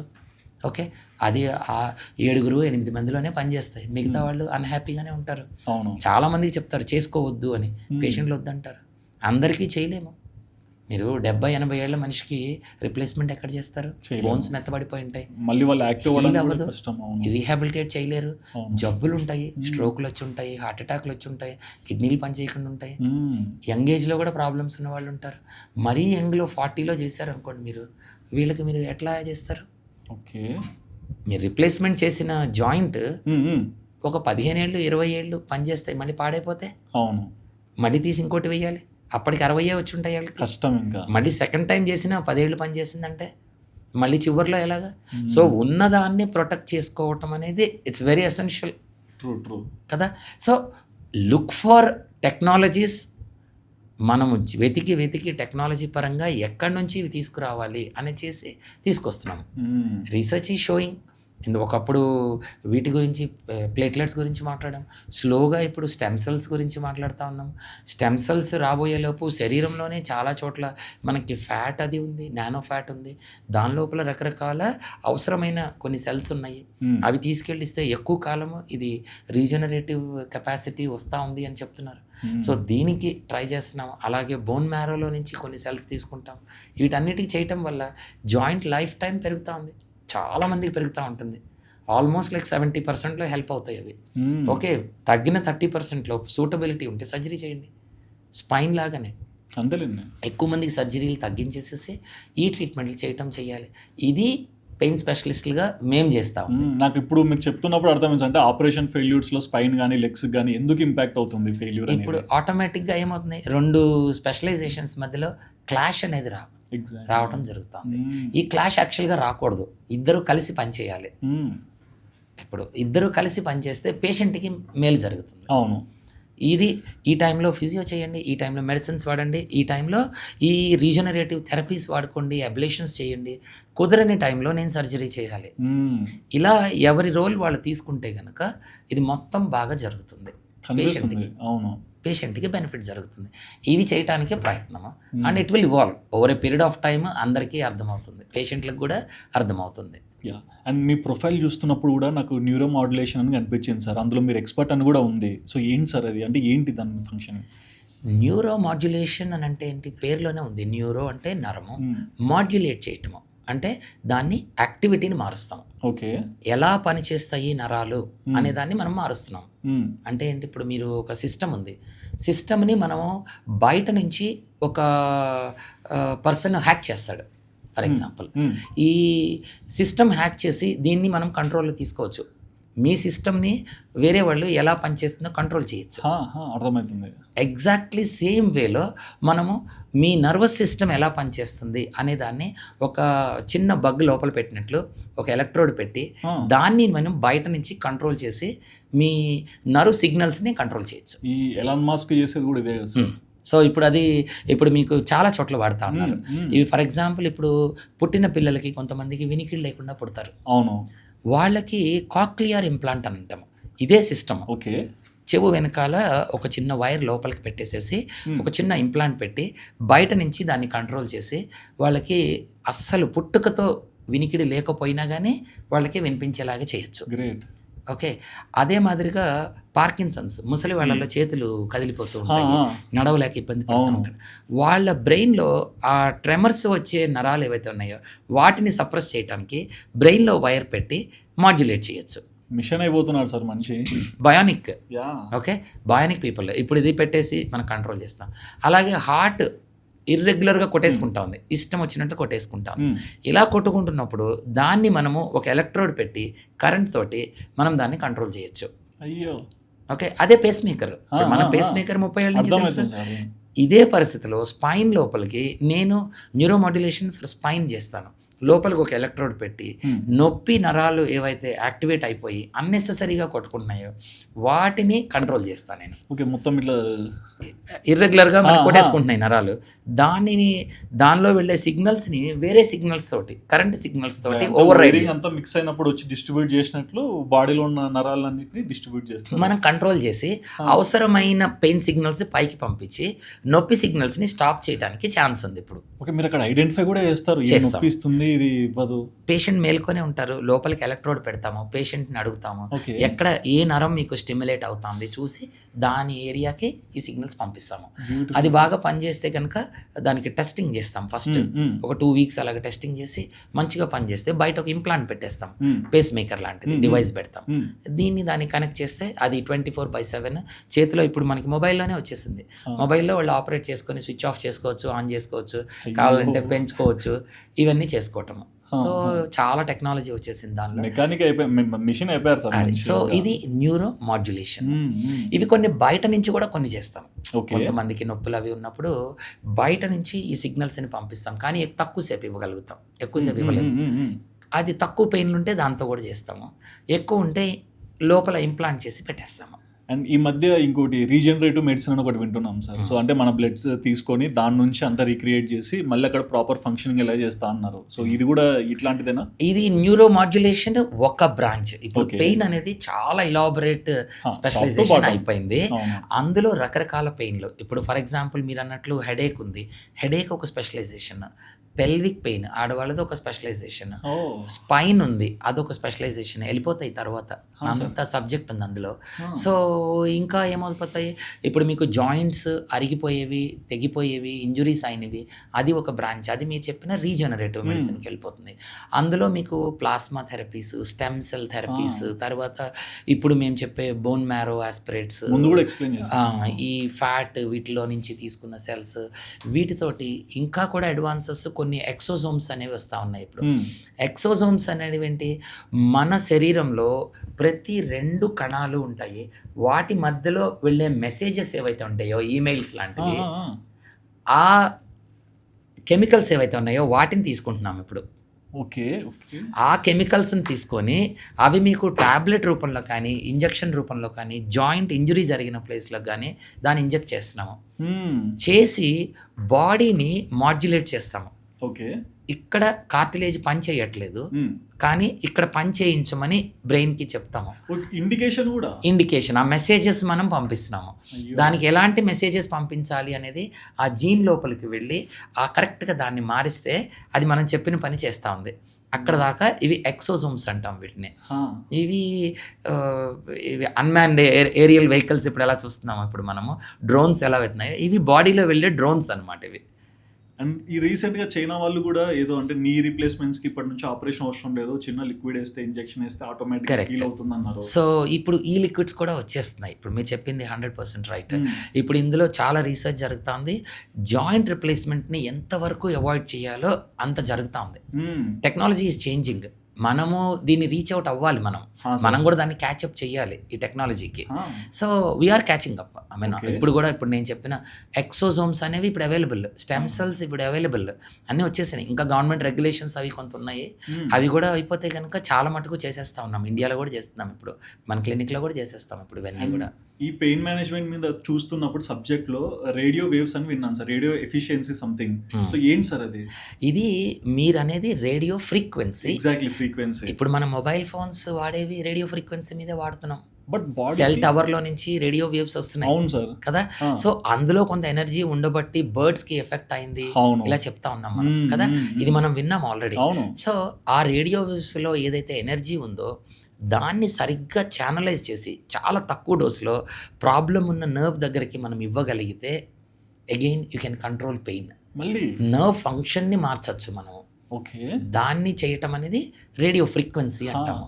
అయితే కొన్నిసార్లు నరాలు చాలా సెన్సిటైజ్ అయిపోయి అది నొప్పి బాగా ఎక్కువ వెళ్ళిపోతే ఈ రేడియో ఫ్రీక్వెన్సీ వేవ్స్ ద్వారా హీట్ జనరేట్ చేసి ఆ నరం పనిచేయకుండా చేయొచ్చు టెంపరీగా. ఓకే. అది ఎప్పుడైతే మనం పని చేయకుండా చేయటమో దీన్ని అబ్లేషన్ అని అంటాము. అక్కడ హీట్ వస్తుంది, హీట్ రావటాన్ని అబ్లేషన్ అంటాము. బట్ ఒక హ్యూమన్ బాడీలో ఎన్నో నరాలు ఉంటాయి కదా సార్, అంత స్పెసిఫిక్గా ఎలా వెళ్తారు? అది చాలా జాగ్రత్తగా ఐడెంటిఫై చేస్తాం ఆ నరంని. అది చేయటం కోసమే ఎక్స్రేలు వాడతాము, స్కాన్లు తీస్తాం ముందు. అది చూసి ఎక్స్రేలో చూసుకొని అల్ట్రాసౌండ్లో మనకి నరాలు కనిపిస్తాయి, కరెక్ట్గా దాని దగ్గరికి వెళ్ళి దానిలోకి ముందు కొద్దిగా కరెంట్ పంపించి సరైన ప్లేస్లో ఉన్నామో చెక్ చేసుకొని అవసరం లేని నరం డ్యామేజ్ అవ్వదని చూసుకొని అప్పుడు దాని దగ్గర ఆ చిన్న లీజన్ ఇస్తాం, మైన్యూట్ లీజన్. అది కొద్దిగా వేడెక్కుతుంది, అక్కడ ఆ నరం ఒకటి పనిచేయటం ఆగుతుంది. అప్పుడు ఈ లోపు అది రికవర్ అయ్యే లోపు బాడీ హీల్ అయిపోతుంది, నరం మంచిగా వచ్చేస్తుంది, కొత్త నరము తగ్గిపోతాయి. ఈ బేసిక్గా నరం గురించి అనుకుంటే ఇప్పుడు స్నేక్ బైట్ ఇట్లాంటివి అన్నప్పుడు అంటే ఫోమ్ ఇదంతా కొన్ని చనిపోతారు, అంటే బ్రీతింగ్ ప్రాబ్లమ్ ఇదంతా వస్తుంది అంటారు. సో దీని ఇంపాక్ట్ ఎట్లా ఉంటుందంటే అంత ఫాస్ట్గా అంత క్విక్గా ఒక మనిషి ఎక్స్పైర్ అవుతున్నాడు అంటే? అది పాయిజన్. అవును, పాయిజన్. స్నేక్లో ఏం చేస్తుంది, అది బైట్ చేసినప్పుడు దాని ఫ్యాంక్స్లో నుంచి, గోరల్లో నుంచి లోపలికి పాయిజన్ డిపాజిట్ అవుతుంది. అందులో రకాలు ఉన్నాయి మళ్ళీ, న్యూరోటాక్సిక్ అంటారు, కార్డియోటాక్సిక్ పాయిజన్స్ అంటారు, ఇట్లాగా కొన్ని చోట్ల. సో రకరకాల పాయిజన్స్ వస్తాయి కాబట్టి వాటి నుంచి రెస్పాన్స్ వల్ల పేషెంట్ నరాలు పని చేయకుండా చనిపోతారు కొంతమంది, లేదా నురుగులు కక్కొని చనిపోయేవాళ్ళు కొంతమంది, ఇట్లాగా వస్తారనమాట. ఇవి ఒక రకం. రెండోది వచ్చేసేసి మిగతా ఇన్సెక్ట్స్ అవి ఉంటాయి, పురుగుల్లో ఉంటాయి, కరెక్ట్, అవి స్టింగ్ చేస్తాయి. అవి స్టింగ్ చేసినప్పుడు కూడా కొంత పాయిజన్ రిలీజ్ చేస్తాయి. పాయిజన్ అనే దానికన్నా అందులో కొన్ని యాసిడ్స్ రిలీజ్ అవుతాయి. ఇప్పుడు చీమలో ఉంటుంది చిన్న ఫార్మిక్ యాసిడ్ అని, ఆ యాసిడ్ రిలీజ్ అయినప్పుడు విపరీతమైన నొప్పి వస్తుంది, దాని చుట్టూ వాపులు వస్తాయి, కొన్నిసార్లు ఇన్ఫెక్ట్ అవుతాయి. ఈ ప్రోటీన్ బయటికి వెళ్ళటం వల్ల లోపల డిపాజిట్ అవటం వల్ల ఇన్ఫెక్ట్ అవుతాయి. వీటి వల్ల అక్కడ కొత్త ప్రాబ్లమ్స్ వస్తాయి. అవి వేరే పెయిన్స్ అవి. అదొక రకం. స్కార్పియన్ బైట్ కూడా చాలా పెయిన్ఫుల్ ఉంటుందని చెప్పారు. అందులో కూడా ఇలాగే వస్తాయి. సో అందులో కూడా రకరకాల పాయిజన్స్ ఉంటాయి, యాసిడ్స్ ఉంటాయి స్కార్పియన్ బైట్లో కూడా. ఇవి కాకుండా మీకు కొన్ని చోట్ల లీచెస్ జలగలు పట్టుకుంటాయి. అప్పుడు అసలు మీకు నొప్పే తీస్తారు, బ్యాడ్ బ్లడ్ అని. అది అసలు మీకు నొప్పే తెలియదు. అది పట్టుకొని బ్లడ్ అంతా మీకు ఆల్మోస్ట్ లైక్ 50 ml బ్లడ్ లాగేసినా కానీ మీకు నొప్పే తెలియదు. అందులో ఏంటి, దాని కూరల్లో నుంచి లోపల పట్టుకున్నప్పుడు పళ్ళల్లో నుంచి వెళ్ళే దగ్గర మీకు కొన్ని రకాల కెమికల్స్ రిలీజ్ చేస్తుంది. హీరోడిన్ అనే కెమికల్ వస్తుంది. అందులో అసలు ఎనస్థీజియా మత్తు పదార్థం ఉంటుంది, మీకు అసలు ఏం తెలియకుండా బ్లడ్ లాగేసుకుంటుంది అది. మిగతా వాటిలో అది ఉండదు, అందుకని నొప్పి తెలుస్తుంది మీకు అట్లా. సో వేరు వేరు రకాల ఉంటాయి. ఫేస్ మేకర్ వాడతారు కదా సార్, సో దీనివల్ల పెయిన్ తగ్గించవచ్చా? పేస్ మేకర్ హార్ట్కి వాడినప్పుడు నొప్పి తగ్గించడానికి కాదు అది. ఓకే, అది ఒకటి మన రిథమ్ కంట్రోల్ చేయడం కోసం వాడుతూ ఉంటాము. ఆగిపోయిన హార్ట్ని స్టార్ట్ చేయడం కోసం, సేఫ్టీ కోసం పెడతారు. అంటే ఈ ఫేస్ మేకర్ లాంటి దాంతో బాడీలో పెయిన్ తగ్గించడానికి కూడా వాడేది ఏమన్నా ఉంటుందా? దాన్నే స్పైనల్ కార్డ్ స్టిమ్యులేటర్ అని అంటాము, డీప్ బ్రెయిన్ స్టిమ్యులేటర్ అంటాము. ఈ రెండు చోట్ల ఇప్పుడు మనకి ఒక స్ట్రోక్ వచ్చింది ఒక మనిషికి, కొన్ని రోజుల తర్వాత, కొన్ని వారాలు, 2, 3, 4 వారాల తర్వాత విపరీతమైన నొప్పి వచ్చేస్తుంది ఒక ప్లేస్లో బాడీలో. నొప్పి బాగా తట్టుకోలేని నొప్పి వస్తుంది. అటువంటి వాళ్ళ పెయిన్ కంట్రోల్ చేయడం కోసం బ్రెయిన్ దగ్గర మన పెయిన్ సెంటర్స్ ఉంటాయి కొన్ని, బ్రెయిన్లో పెయిన్ సెంటర్స్ ఉంటాయి కొన్ని. ఓకే, ఆ పెయిన్స్ ఇప్పుడు మనకి ట్రాఫిక్ సిగ్నల్స్ ఇవి కంట్రోల్ చేయడానికి ట్రాఫిక్ సెంటర్స్ ఎలా ఉంటాయి, అలా బ్రెయిన్లో పెయిన్ సెంటర్స్ ఉంటాయి. ఆ సెంటర్ దగ్గర ఈ ఎలక్ట్రోడ్ పెట్టి స్టిమ్యులేట్ చేస్తే డీప్ బ్రెయిన్ స్టిమ్యులేషన్ చేస్తాం. కాకపోతే దాని రిస్క్ ఎక్కువ ఉంటుంది కొంత పెయిన్ కోసం వాడినప్పుడు. సో అలా కాకుండా ఎక్కువ మందికి ఆపరేషన్ చేసి స్పైన్ సర్జరీలు ఫెయిల్ అయిపోతాయి. అటువంటి వాళ్ళకి స్పైన్ మీద పెట్టి స్పైనల్ కార్డ్ స్టిమ్యులేటర్ చేస్తాం. అవి లాట్ మోర్ సేఫర్ అనమాట, అవి చాలా సేఫ్టీ ఉంటుంది దానికి. వాటితోటి మనము అక్కడ నరాల్ని స్టిమ్యులేట్ చేసి పెయిన్ని మార్చి మనం కంట్రోల్ చేయొచ్చు. నొప్పిని కంట్రోల్ చేయడానికి మీరన్న క్వశ్చన్కి పేస్ మేకర్ ద్వారా నొప్పిని కంట్రోల్ చేయొచ్చు అంటే ఎస్, కంట్రోల్ చేయొచ్చు ఈ పద్ధతిలో. బట్ ఈ క్యాన్సర్ పేషెంట్స్ చూస్తుంటాం సార్, అంటే స్టేజ్ పెరిగే కొద్దీ వాళ్ళలో పానిక్ అటాక్ ఎక్కువ ఉంటుంది అండ్ ఎక్కువ మెడికేషన్ తీసుకుంటుంటారు, బట్ స్టిల్ ఇంకా సఫర్ అవుతుంటారు కదా. సో వీళ్ళకి ఏదన్నా ఉందా సార్ ఆల్టర్నేటివ్గా?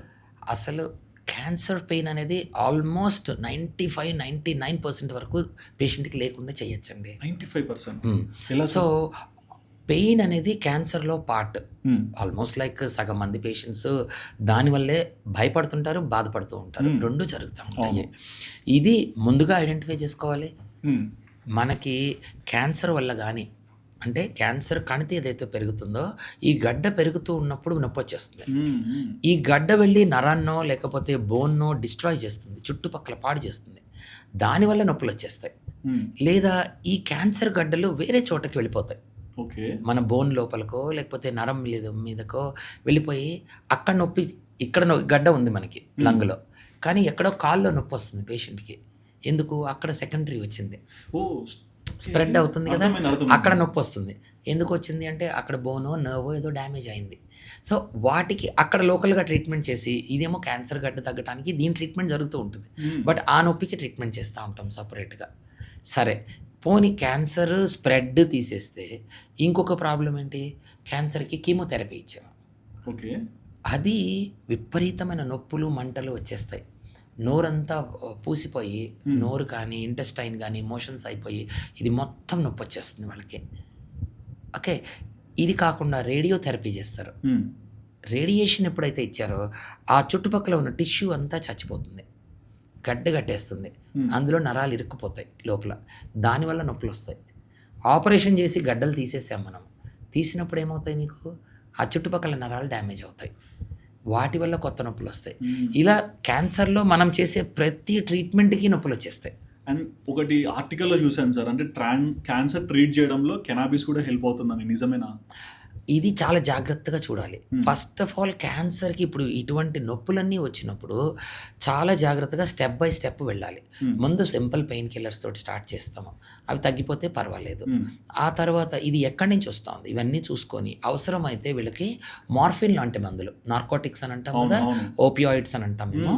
ఈ ఓపియాయిడ్ మెడిసిన్స్ ఇస్తాము. వీటితో పాటు నరాల నొప్పులు అయితే కనుక నరాల నొప్పుల మందులు ఇస్తాం. ఇవన్నీ చేసుకొని చాలా మటుకు కంట్రోల్ చేయడానికి సేఫ్గా ట్రై చేస్తాం. ఇవి కుదరకపోతే కొద్దిమంది క్యానబిస్ తోటి హెల్ప్ అవుతుంది. అవి దానికి సంబంధించిన మెడిసిన్స్ ఇప్పుడు మనకి అవైలబుల్ ఉన్నాయి. కానీ అందరికీ హెల్ప్ అవ్వదు క్యానబిస్.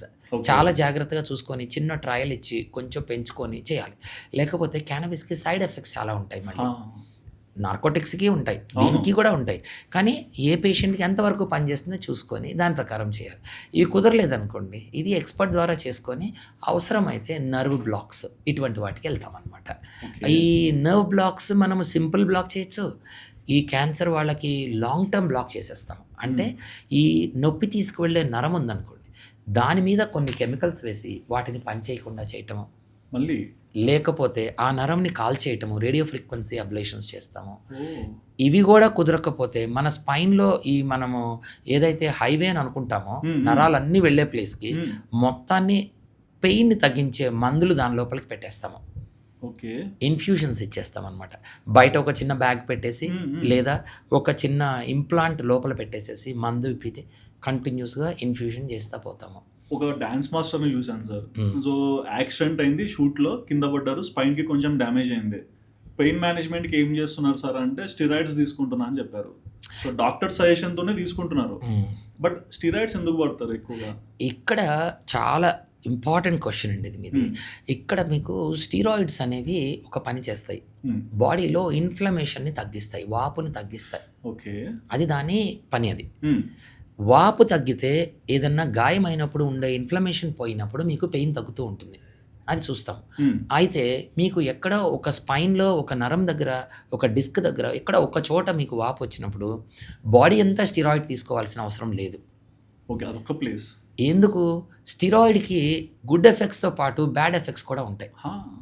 షుగర్స్ పెరిగిపోతాయి, బీపీలు వచ్చేస్తాయి, బోన్స్ వీక్ అయిపోతాయి, మసిల్స్ వీక్ అయిపోతాయి, ఇంకా చాలా ప్రాబ్లమ్స్ వచ్చేస్తాయి స్టిరాయిడ్స్ వల్ల. మనిషి లావ్ అయిపోతారు, ఇట్లాగా చాలా రకాల ప్రాబ్లమ్స్ వస్తాయి. సో బ్లడ్ కోయాగులేషన్ ప్రాబ్లమ్స్ వస్తాయి, అన్నీ చాలా ప్రాబ్లమ్స్ వస్తాయి. సో వీలైనంత వరకు స్టిరాయిడ్స్ తక్కువ వాడాలి, తక్కువ డోస్లో వాడాలి, సరైన ప్లేస్లో వాడాలి. సో అప్పుడు ఏం చేస్తాము, ఎక్కడైతే ప్రాబ్లం వచ్చిందో ఆ ప్లేస్ దగ్గరికి ఒక నీడిల్ వేసి చెక్ చేసి టైనియెస్ట్ ఆఫ్ ద డోస్ ఒక చుక్క అక్కడికి పంపిస్తే కొన్ని వారాల పాటు పనిచేస్తుంది, వాపులు తగ్గిపోతాయి, పేషెంట్ నార్మల్ అవుతారు. ఓకే, అలా చేస్తాం. వాటితో పాటు ఇది మళ్ళీ రాకుండా మిగతా వేరే ట్రీట్మెంట్స్ ఉంటాయి, ఈ అబ్లేషన్స్ కానీ ఇటువంటివి చేసి కొత్త ప్రాబ్లమ్స్ మళ్ళీ ఫర్దర్గా వెంటనే రాకుండా మెయింటైన్ చేస్తాం. ఇలా చేసుకోవటం అవసరం. ఇప్పుడు నేను పెద్ద పెద్ద సెలబ్రిటీస్కి ఓరల్ స్టిరాయిడ్స్ ఇచ్చేయటం చూసాను నేను. సో ఇది ప్రజలు ఏమి భయపడతా ఉంటారు, స్టిరాయిడ్ వాడితే మనకి ప్రాబ్లమ్స్ వస్తాయి కాబట్టి మనం అసలు స్టిరాయిడే వాడద్దు. ఫస్ట్ ఆ పదమే లేకపోతే ఇంజెక్షన్ చేస్తే నరం డ్యామేజ్ అవుతుంది కాబట్టి ఇంజెక్షన్స్ చేసుకోవద్దు. ఏది చేయకుండా ప్రాబ్లం అలా వదిలేస్తే కొత్త ప్రాబ్లమ్స్ వస్తాయి, బెడ్లో ఉండిపోతాము, మన లైవ్లీహుడ్ మన క్వాలిటీ ఆఫ్ లైఫ్ మొత్తం పోతుంది. సో జాగ్రత్తగా చూసుకోవాలి దీన్ని. సో సరైన ప్లేస్లో సరైన ట్రీట్మెంట్ విత్ స్పెషలిస్ట్ కరెక్ట్గా చేసుకుంటే మినిమల్ సైడ్ ఎఫెక్ట్స్ తోటి చాలా చక్కగా రికవర్ అవ్వచ్చు. సార్ కొన్ని చూస్తుంటాం సార్, అంటే ఇప్పుడు హాస్పిటల్లో డాక్టర్ దగ్గరికి వెళ్ళకముందే వీళ్ళు చాట్ జీపీటీనో ఆర్టిఫిషియల్ ఇంటెలిజెన్స్ను అడిగేసి కొన్ని ప్రిపేర్ అయ్యి వెళ్తారు. ఇంకొంతమంది అయితే డైరెక్ట్ ఎంఆర్ఐ స్కాన్స్ ఇవి కూడా తీసుకొని వెళ్తుంటారు. So believing on social media ఎలాంటి రిజల్ట్స్ ఇస్తుంది, డాక్టర్ చెప్పక ముందుకే వీళ్ళు వెళ్ళి కొన్ని స్కాన్స్ ఎంఆర్ఐ కానీ ఇట్లాంటివి తెచ్చుకుంటారు కదా, ఇవి ఎప్పుడు నెసెసరీ? ఇది యాక్చువల్గా పేషెంట్ ఒక మెడికల్ ట్రీట్మెంట్ మీద ఇంట్రెస్ట్ చూపించి తెలుసుకోవటం అనేది మంచి విషయం. ఓకే, కానీ చాలాసార్లు ఇది ఏం జరుగుతుంది, వీళ్ళు తెలుసుకున్న తర్వాత ట్రీట్మెంట్ని వాళ్ళ చేతిలోకి తీసేసుకుంటారు. నేను చాట్ జీపీటీలో చదివాను, ఇదే ట్రీట్మెంట్ నాకు చెయ్యండి, ఇవే ఇన్వెస్టిగేషన్స్ ఆల్రెడీ చేంజ్ చేసుకొని వచ్చేస్తారు. సో ఇటువంటి జరిగినప్పుడు ఏమవుతుంది, వాళ్ళ ట్రీట్మెంట్ అనేది పక్కదారి పట్టేస్తుంది. ఆల్రెడీ డాక్టర్ దగ్గరికి వచ్చేప్పటికీ వాళ్ళు కొంత ఒక డైరెక్షన్లో వెళ్ళిపోయి ఉంటారు. సో డాక్టర్ని ఫోర్స్ చేస్తారు, ఈ ఇన్వెస్టిగేషన్ తోటి ఈ ట్రీట్మెంట్ ఇలాగ చేయమని చెప్పినప్పుడు నేను కూడా చూస్తూ ఉంటాను పేషెంట్స్ ఇలాగా. సో మీరు ఫస్ట్ అర్థం చేసుకోవాల్సింది, చాట్ జీపీటీలో మీకు ఇన్ఫర్మేషన్ వస్తుంది బాగుంది, కానీ ఆ ఇన్ఫర్మేషన్ ఎక్కడి నుంచి వచ్చింది, అది కూడా అవుతుందా లేదా? ఆ ఆర్టిఫిషియల్ ఇంటెలిజెన్స్ అనేది it is an artificial intelligence. మనం ఇచ్చిన దాన్ని బట్టి ఆల్గోరిథం బేస్డ్గా అది తయారు చేస్తూ ఉంది. సో ఫీడ్ చేసిన దాన్ని బట్టి అవుట్పుట్ ఉంటుంది. మనం ఏది ఇస్తే అది బయటకు వస్తుంది కదా. సో మనం ఏమి ఇస్తున్నామో దానికి ఆల్రెడీ వచ్చిన ఇన్ఫర్మేషన్ ఏంటి, దాని నుంచి మనకి ఏమొస్తుంది. ఇది ఆల్గోరిథం బేస్డ్గా వచ్చినప్పుడు కామన్ థింగ్సే బయటకు వస్తాయి. ఓకే, కొన్ని పేషెంట్ని చూసి వీళ్ళకి ఏం ప్రాబ్లం వచ్చింది వాళ్ళని ఎగ్జామిన్ చేసి ఇవంతా అందులో ఉండదు.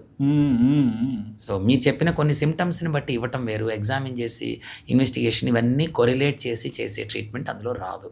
సో తప్పుదారి పట్టి ప్రాబ్లమ్స్ అయ్యే అవకాశం చాలా ఉంది. కోర్స్ డాక్టర్స్ చాలా ఇరిటేట్ అవుతారు, కానీ చాలాసార్లు చాట్ జీపీటీవి కొత్త ప్రాబ్లమ్స్ని ప్రిడిక్ట్ చేసి మనకి చెప్పగలుగుతుంది.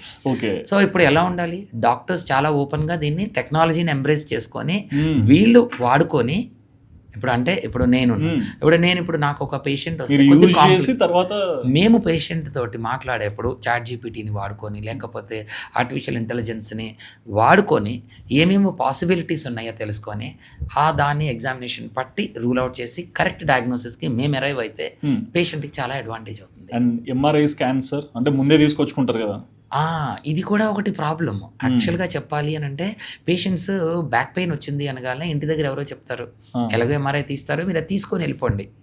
ఆల్రెడీ 2 కాజెస్, ఒకటి టైం సేవ్ చేయడానికి చాలామంది చేస్తారు, కాస్ట్ సేవ్ చేసుకోవడానికి చాలామంది చేస్తారు, 2. సో దీనివల్ల ప్రాబ్లం ఏమవుతుంది, రైట్ స్కాన్ ఏదైతే ఉంటుందో కొంతమందికి ఎక్స్రేతో సరిపోతుంది, కొంతమందికి సిటీ స్కాన్స్ అవసరం అవుతాయి, కొంతమందికి సిటీ స్కాన్లో అడ్వాన్స్డ్ పెట్ సిటీ అంటాము అవి అవసరం పడతాయి, కామన్గా ఎంఆర్ఐ స్కాన్స్ అవసరం పడతాయి. అందులో మళ్ళీ మీకు ఏ పార్ట్ తీయాలి, నడుము ఒకటే తీయాలా, హోల్ స్పైన్ తీయాలా, లేకపోతే ఇంకేదన్నా పార్ట్ కలపాలా, ఇవాళకి తెలియదు. నడుము నొప్పి అంటే నడుము స్కాన్ తీసారు, ఒకసారి అలా ఉండదు ప్రాబ్లం. కొన్నిసార్లు వీటిలో అడ్వాన్స్డ్ స్కాన్స్ కాంట్రాస్ట్ ఎంఆర్ఐస్ తీస్తాము, అవసరాన్ని బట్టి రకరకాల స్కాన్స్ తీస్తూ ఉంటాము. సో ముందుగానే తీసుకొచ్చిన దానివల్ల ఏమవుతుంది, ఆ ట్రీట్మెంట్ ఫిక్స్ అయిపోతుంది. ఈ స్కాన్తోనే మనము ట్రీట్మెంట్ చేసామనుకోండి సబ్స్టాండర్డ్ ట్రీట్మెంట్ అవుతుంది. కొత్త స్కాన్ చేసామనుకోండి మళ్ళీ 2 స్కాన్లు అవుతాయి, కాస్ట్ పెరుగుతుంది పేషెంట్కి.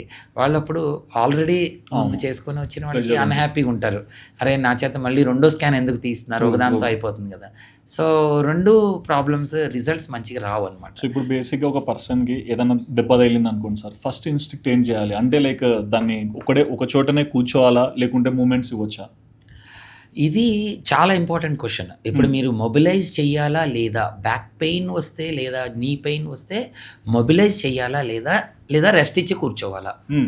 అబ్సల్యూట్లీ అందరికీ వచ్చే డౌట్ ఇది. ప్రాబ్లం వస్తే కదలకుండా ఉంటే హీల్ అయిపోతుంది అని అనుకుంటాము. సో ఆ రెస్ట్ ప్రొలాంగ్ అయిన దానివల్ల ప్రాబ్లం అవుతుంది. ఓకే, సో ప్రొలాంగ్ అయితే ఏం జరుగుతుంది, జాయింట్ స్టిఫ్ అయిపోతుంది, లిగమెంట్స్ టైట్ అయిపోతాయి, మసిల్స్ స్టిఫ్ అయిపోతాయి. ఓకే, ఇవన్నీ జరిగిన తర్వాత మీరు తర్వాత దాన్ని స్ట్రెచ్ చేయలేరు. బ్యాక్ కూడా కదలకుండా పడుకుంటే జాయింట్స్ అన్ని స్టిఫ్ అయిపోతాయి, కదలదు బ్యాక్ తర్వాత అన్నీ. సో మనము ఎంత త్వరగా వీలైతే అంత త్వరగా దీన్ని మొబిలైజ్ చేయాలి. Okay, so mobility is the key. ఇప్పుడు మేము చేసే ట్రీట్మెంట్ అంతా ఎలా ఉంటుంది అంటే రాగానే పేషెంట్కి మల్టీ మోడల్ అన్ని రకాల మొడాలిటీస్ యూజ్ చేసి, అంటే అందులో ఇంటర్వెన్షన్ చేసేస్తాం స్పీడ్ రికవరీ కోసము, దాంతోపాటు మెడిసిన్ ఇచ్చేస్తాము మసిల్ రిలాక్సేషన్ కోసము, ఆ తర్వాత నొప్పి తగ్గించడం కోసము, దాంతోపాటుగా ఫిజియోథెరపీ స్టార్ట్ చేసేస్తాం డే 1 డే 2 నుంచి, బ్యాక్ను మొబిలైజ్ చేసేసి అన్నీ కలిపి ఒకసారి చేసిన దానివల్ల పేషెంట్ త్వరగా రికవర్ అవుతాడు. ఈ బ్యాక్ స్టిఫ్నెస్ అనేది ఏంటి అంటే, ఒక రోజు మీరు బెడ్లో పడుకుంటే ఒకటి రిలీఫ్ వస్తుంది, వారం 15 రోజులు పడుకున్న తర్వాత మీరు వర్క్కి వెళ్ళడానికి ఇబ్బంది పడతారు. ఒక 3 నుంచి 6 నెలలు మీరు ఉద్యోగానికి వెళ్ళలేదు అని అంటే యూ లూజ్ స్కిల్స్. ఎగ్జాక్ట్లీ. తర్వాత ఉద్యోగానికి వెళ్ళలేరు, మీరు 6 months తర్వాత you are not employable anymore, unfit. Okay, 1 year తర్వాత మీకు ఒక రకమైన భయం, నేను ఇంక ఉద్యోగం చేయలేను, ఇంట్లోనే ఉంటారు. సో ఎంత త్వరగా మీరు వెళ్ళిపోతే మీ లైఫ్ ఏదైతే ఉంటుందో దాన్ని మీరు మళ్ళీ క్యాచప్ చేయగలుగుతారు. తర్వాత మరీ దూరం అయిపోయిన తర్వాత వదిలేస్తాం, రేస్ వదిలేస్తాం మనం. కొన్నిసార్లు ఇప్పుడు ఇంజురీ అయి ఉంటుంది, కొంతమంది వామ్ వాటర్ వాడతారు, ఇంకొంతమంది ఐస్ ప్యాక్స్ ఇట్లా పెడతారు. సో ఏది కరెక్ట్, ఏ టైంలో అనేది ఎలా డిసైడ్ చేసుకోవాలి? సో హాట్ కోల్డ్ అనేది ఇంజురీస్ అప్పుడు చాలా ఇంపార్టెంట్. రెండు వాడుతూ ఉంటారు అందరి ఇళ్లలో. అదే వాటర్ హాట్ ప్యాక్ ఉంటుంది, లేదా అందులోనే చల్లటి నీళ్లు పోసేసి ఐస్లు అవి వాడుతూ ఉంటారు. జనరల్గా వచ్చేసేసి ఒక అక్యూట్ ఇంజరీ అయింది, దెబ్బ తగలగానే వాపు వస్తూ ఉంది, వాపు వచ్చేస్తుంది. ఇంజురీ జరగగానే క్రికెట్ ఆడేటప్పుడు మనం చూస్తూ ఉంటాము, లేదా గేమ్స్ ఆడేటప్పుడు వెంటనే కోల్డ్ ప్యాక్ తీసుకొచ్చి పెడతారు. అవును. వాపు రానివ్వకుండా ఆపేది లేదా నొప్పి ఆ టైంలో తగ్గించేది cold. Okay. So acute injury జరిగినప్పుడు కోల్డ్ ఈజ్ వెరీ హెల్ప్ఫుల్. కానీ ఇదే కోల్డ్ని మనము తర్వాత 2 వారాలు 4 వారాల తర్వాత మనం కోల్డ్ వాడామనుకోండి, మసిల్ అంతా టైట్ అయిపోతుంది, జాయింట్స్ బిగుసుకుపోతాయి, నొప్పి పెరిగిపోతుంది. ఆ టైంలో వాడాల్సింది, హీలింగ్ జరిగిన తర్వాత వాడాల్సింది హీట్. ఓకే. అప్పుడు హీట్ ప్యాక్ బెటర్గా పనిచేస్తుంది. సో ఫస్ట్ ఐస్, తర్వాత వామ్ వాటర్, హాట్ ప్యాక్స్ వాడుతూ ఉంటాం. ఓకే. అయితే ఇక్కడ జరిగేది ఏంటి, ఈ హాట్ ప్యాక్ని మనం తగ్గుతూ ఉంది కదా అని కొంత రిలీఫ్, మసిల్ రిలాక్స్ అవుతుంది. చాలా వేడి నీళ్ళు పోసేసి, ఎందుకంటే రాత్రి అంతా పెట్టుకోవాలంటే ముందు వేడిగా పెట్టుకుంటారు, స్కిన్ కాలిపోతూ ఉంటుంది, చుక్కలు చుక్కలుగా మొత్తం నాశనం పీరియడ్ అయిపోతుంది. టైంలో కూడా యూజ్ చేస్తారు సార్. అవి కూడా వాడతారు. ఇవి ఎక్కువ వాడటం వల్ల డ్యామేజ్ అవుతుంది, మసిల్ డ్యామేజ్ అయిపోతుంది, స్కిన్ డ్యామేజ్ అయిపోతుంది. ఎక్కువ వాడకూడదు మళ్ళీ. సో చాలా మినిమల్ హీట్ తోటి వాడుకోవాలి, అలా అవసరమైనంత వరకు వాడాలి. తగ్గట్లేదు అని అంటే లోపల ఏదో కారణం ఉంది. మసిల్ టైట్ అయిపోయింది అని అంటే దీనికి కారణం లోపల ఎక్కడో నర్వ్ దగ్గర, జాయింట్ దగ్గర, డిస్క్ దగ్గర ఎక్కడో లోపల వేరే ప్రాబ్లం ఉంది. దాన్ని ట్రీట్ చేయండి. ఈ వేడి ఎక్కువ రోజులు పెట్టకూడదు, కాలిపోతుంది, మసిల్ స్కిన్ అన్నీ కాలిపోతాయి. సో చాలా జాగ్రత్తగా దీన్ని వాడుకోవాలి. ఇన్ని ఇయర్స్ ఆఫ్ ఎక్స్పీరియన్స్ ఉంది, ఎంతోమంది పేషెంట్స్ని ట్రీట్ చేసి ఉంటారు కదా, మీరు ఇంతవరకు ఇంపాసిబుల్ అనే కేసుని పాసిబుల్ చేసిన సిచ్యువేషన్ ఏదైనా? ఇంపాసిబుల్ని పాసిబుల్ చేసేవి అంటే నా లెక్కలో ఎలా ఉంటుందంటే, పేషెంట్ గివప్ స్టేజ్ ఉంటారు. అవును, నా వల్ల కాదు, ఇంకా అయిపోయింది, నా వల్ల కాదు, అయిపోయింది, ఇంకా నేనేం చెయ్యను. యాక్చువల్గా నాకు ఒక డాక్టరే ఉంటారు. Okay. He is a maxillofacial surgeon. ఓ. ఆయనకి కిడ్నీ క్యాన్సర్ వచ్చింది యంగ్, 38, 37లో. ఈ కంప్లీట్ ఇంక అసలు ఇక గివప్ అనమాట, ఇంకా life give up. Wife gynaecologist. So ఇద్దరు హ్యాండ్స్ అప్ అనమాట. ఇంకా cancer is advancing, no treatment available, doctors. కానీ ఈ నొప్పి పోతే నేను I will have a life. Is got a young family, చిన్న పిల్లలు ఉంటారు. సో ఎల్లగలా నొప్పి తగ్గించాలి. బట్ ఆ గివప్ స్టేజ్ నుంచి ముందు సైకలాజికల్గా విన్ అవ్వాలి పేషెంట్ తోటి. అవును. ఓకే, దెర్ ఈజ్ హోప్ అనేది. అది ఎలా తీసుకొని వస్తాము? So you need instant pain relief. దానికి మన నర్వ్ బ్లాక్స్, అబ్లేషన్స్ ఇవి చాలా పనికొస్తాయి. సో ఇనిషియల్ స్టేజెస్లో ఈ న్యూరోలైసిస్ అనేవి ఇవి చేసి అతనికి ముందు నొప్పిని చాలా మటుకు కంట్రోల్ చేస్తే, అరే కొంతవరకు నొప్పి తగ్గింది, now I'm fine, okay I'm winnowing. కనీసం మనకి డెస్టినీ ఈజ్ ఇన్ సైట్ అనమాట, మనకి కనిపిస్తూ ఉంది. అట్లా అయ్యేప్పటికీ కొంత రిలాక్స్, ఇంకొకటి వాటితో మెడిసిన్స్, వాటితోటి ఒక్కొక్కటి చేసుకుంటూ మల్టిపుల్ ప్రొసీజర్స్ చేసుకొని రిలీఫ్ తీసుకొస్తే కొన్ని నెలల పాటు అలా పనిచేస్తుంది. మళ్ళీ ఒక్కోసారి పెయిన్ పెరుగుతుంది. ఇట్స్ ఎ కాన్స్టెంట్ బ్యాటిల్ అనమాట. మళ్ళీ యుద్ధం చేస్తున్నాం. క్యాన్సర్ తోటి తను యుద్ధం చేస్తున్నాడు, నొప్పితోటి ఆయనతో పాటు మేము చేస్తూ ఉంటాము. చేసి మళ్ళీ రకరకాల ట్రీట్మెంట్లు, ఇన్ఫ్యూషన్లు పెట్టి మళ్ళీ కంట్రోల్ చేస్తాం. అలా తను ఉన్నంత వరకు మేము అది చేసుకుంటూ వచ్చాము. Okay. So that is near to impossible cases అనమాట. లైక్ ఎంత లైఫ్ స్పాన్ పెంచారు సార్ ఇతనికి? ఆ స్టేజ్ నుంచి మేము ఒక 1 year పైన 1.5 year మధ్యలో వరకు వచ్చిందనమాట. సో మేము అంతవరకు కూడా చూడట్లేదు. ఆ పేషెంట్కి నొప్పి లేకుండా 3 నెలలు ఇస్తే ఎంతవరకు ఇస్తే అంత, every day counts for that patient. Valuable పేషెంట్కి అది. నొప్పితోటి పూర్తిగా మందులు వేసేసుకొని బెడ్లో నిద్రపోయే కన్నా, అంటే ఒక వెజిటబుల్ లాగా పడుకొని ఉంటారు అక్కడ వాళ్ళు, ఒట్టిగా మందులు ఇస్తే. ఈ ట్రీట్మెంట్ చేసి వాళ్ళకి నిద్ర లేకుండా, నొప్పి లేకుండా, ఫ్యామిలీతోటి టైం గడపడానికి, ఆలోచించుకోవటానికి, వాళ్ళు చేయాలనుకున్న పనులు, వాళ్ళ టైం వెరీ ఇంపార్టెంట్ ఆ క్యాన్సర్ పేషెంట్కి. సో అది ఇవ్వగలిగితే you're already successful. Exactly. So ఒక క్యాన్సరే కాదు, బ్యాక్ పెయిన్, ఒక్క బ్యాక్ పెయిన్ పేషెంట్కి మీరు అలా పట్టేసేసి కదలలేకుండా బెడ్లో పడుకుంటే యంగ్ ఫ్యామిలీ ఏమైపోతుంది అతనికి? సో అటువంటి పేషెంట్ని మళ్ళీ లేపి తిప్పి నడిపాము అని అంటే కనుక ఎంతోమందికి జరుగుతూ ఉంటాయి అవి.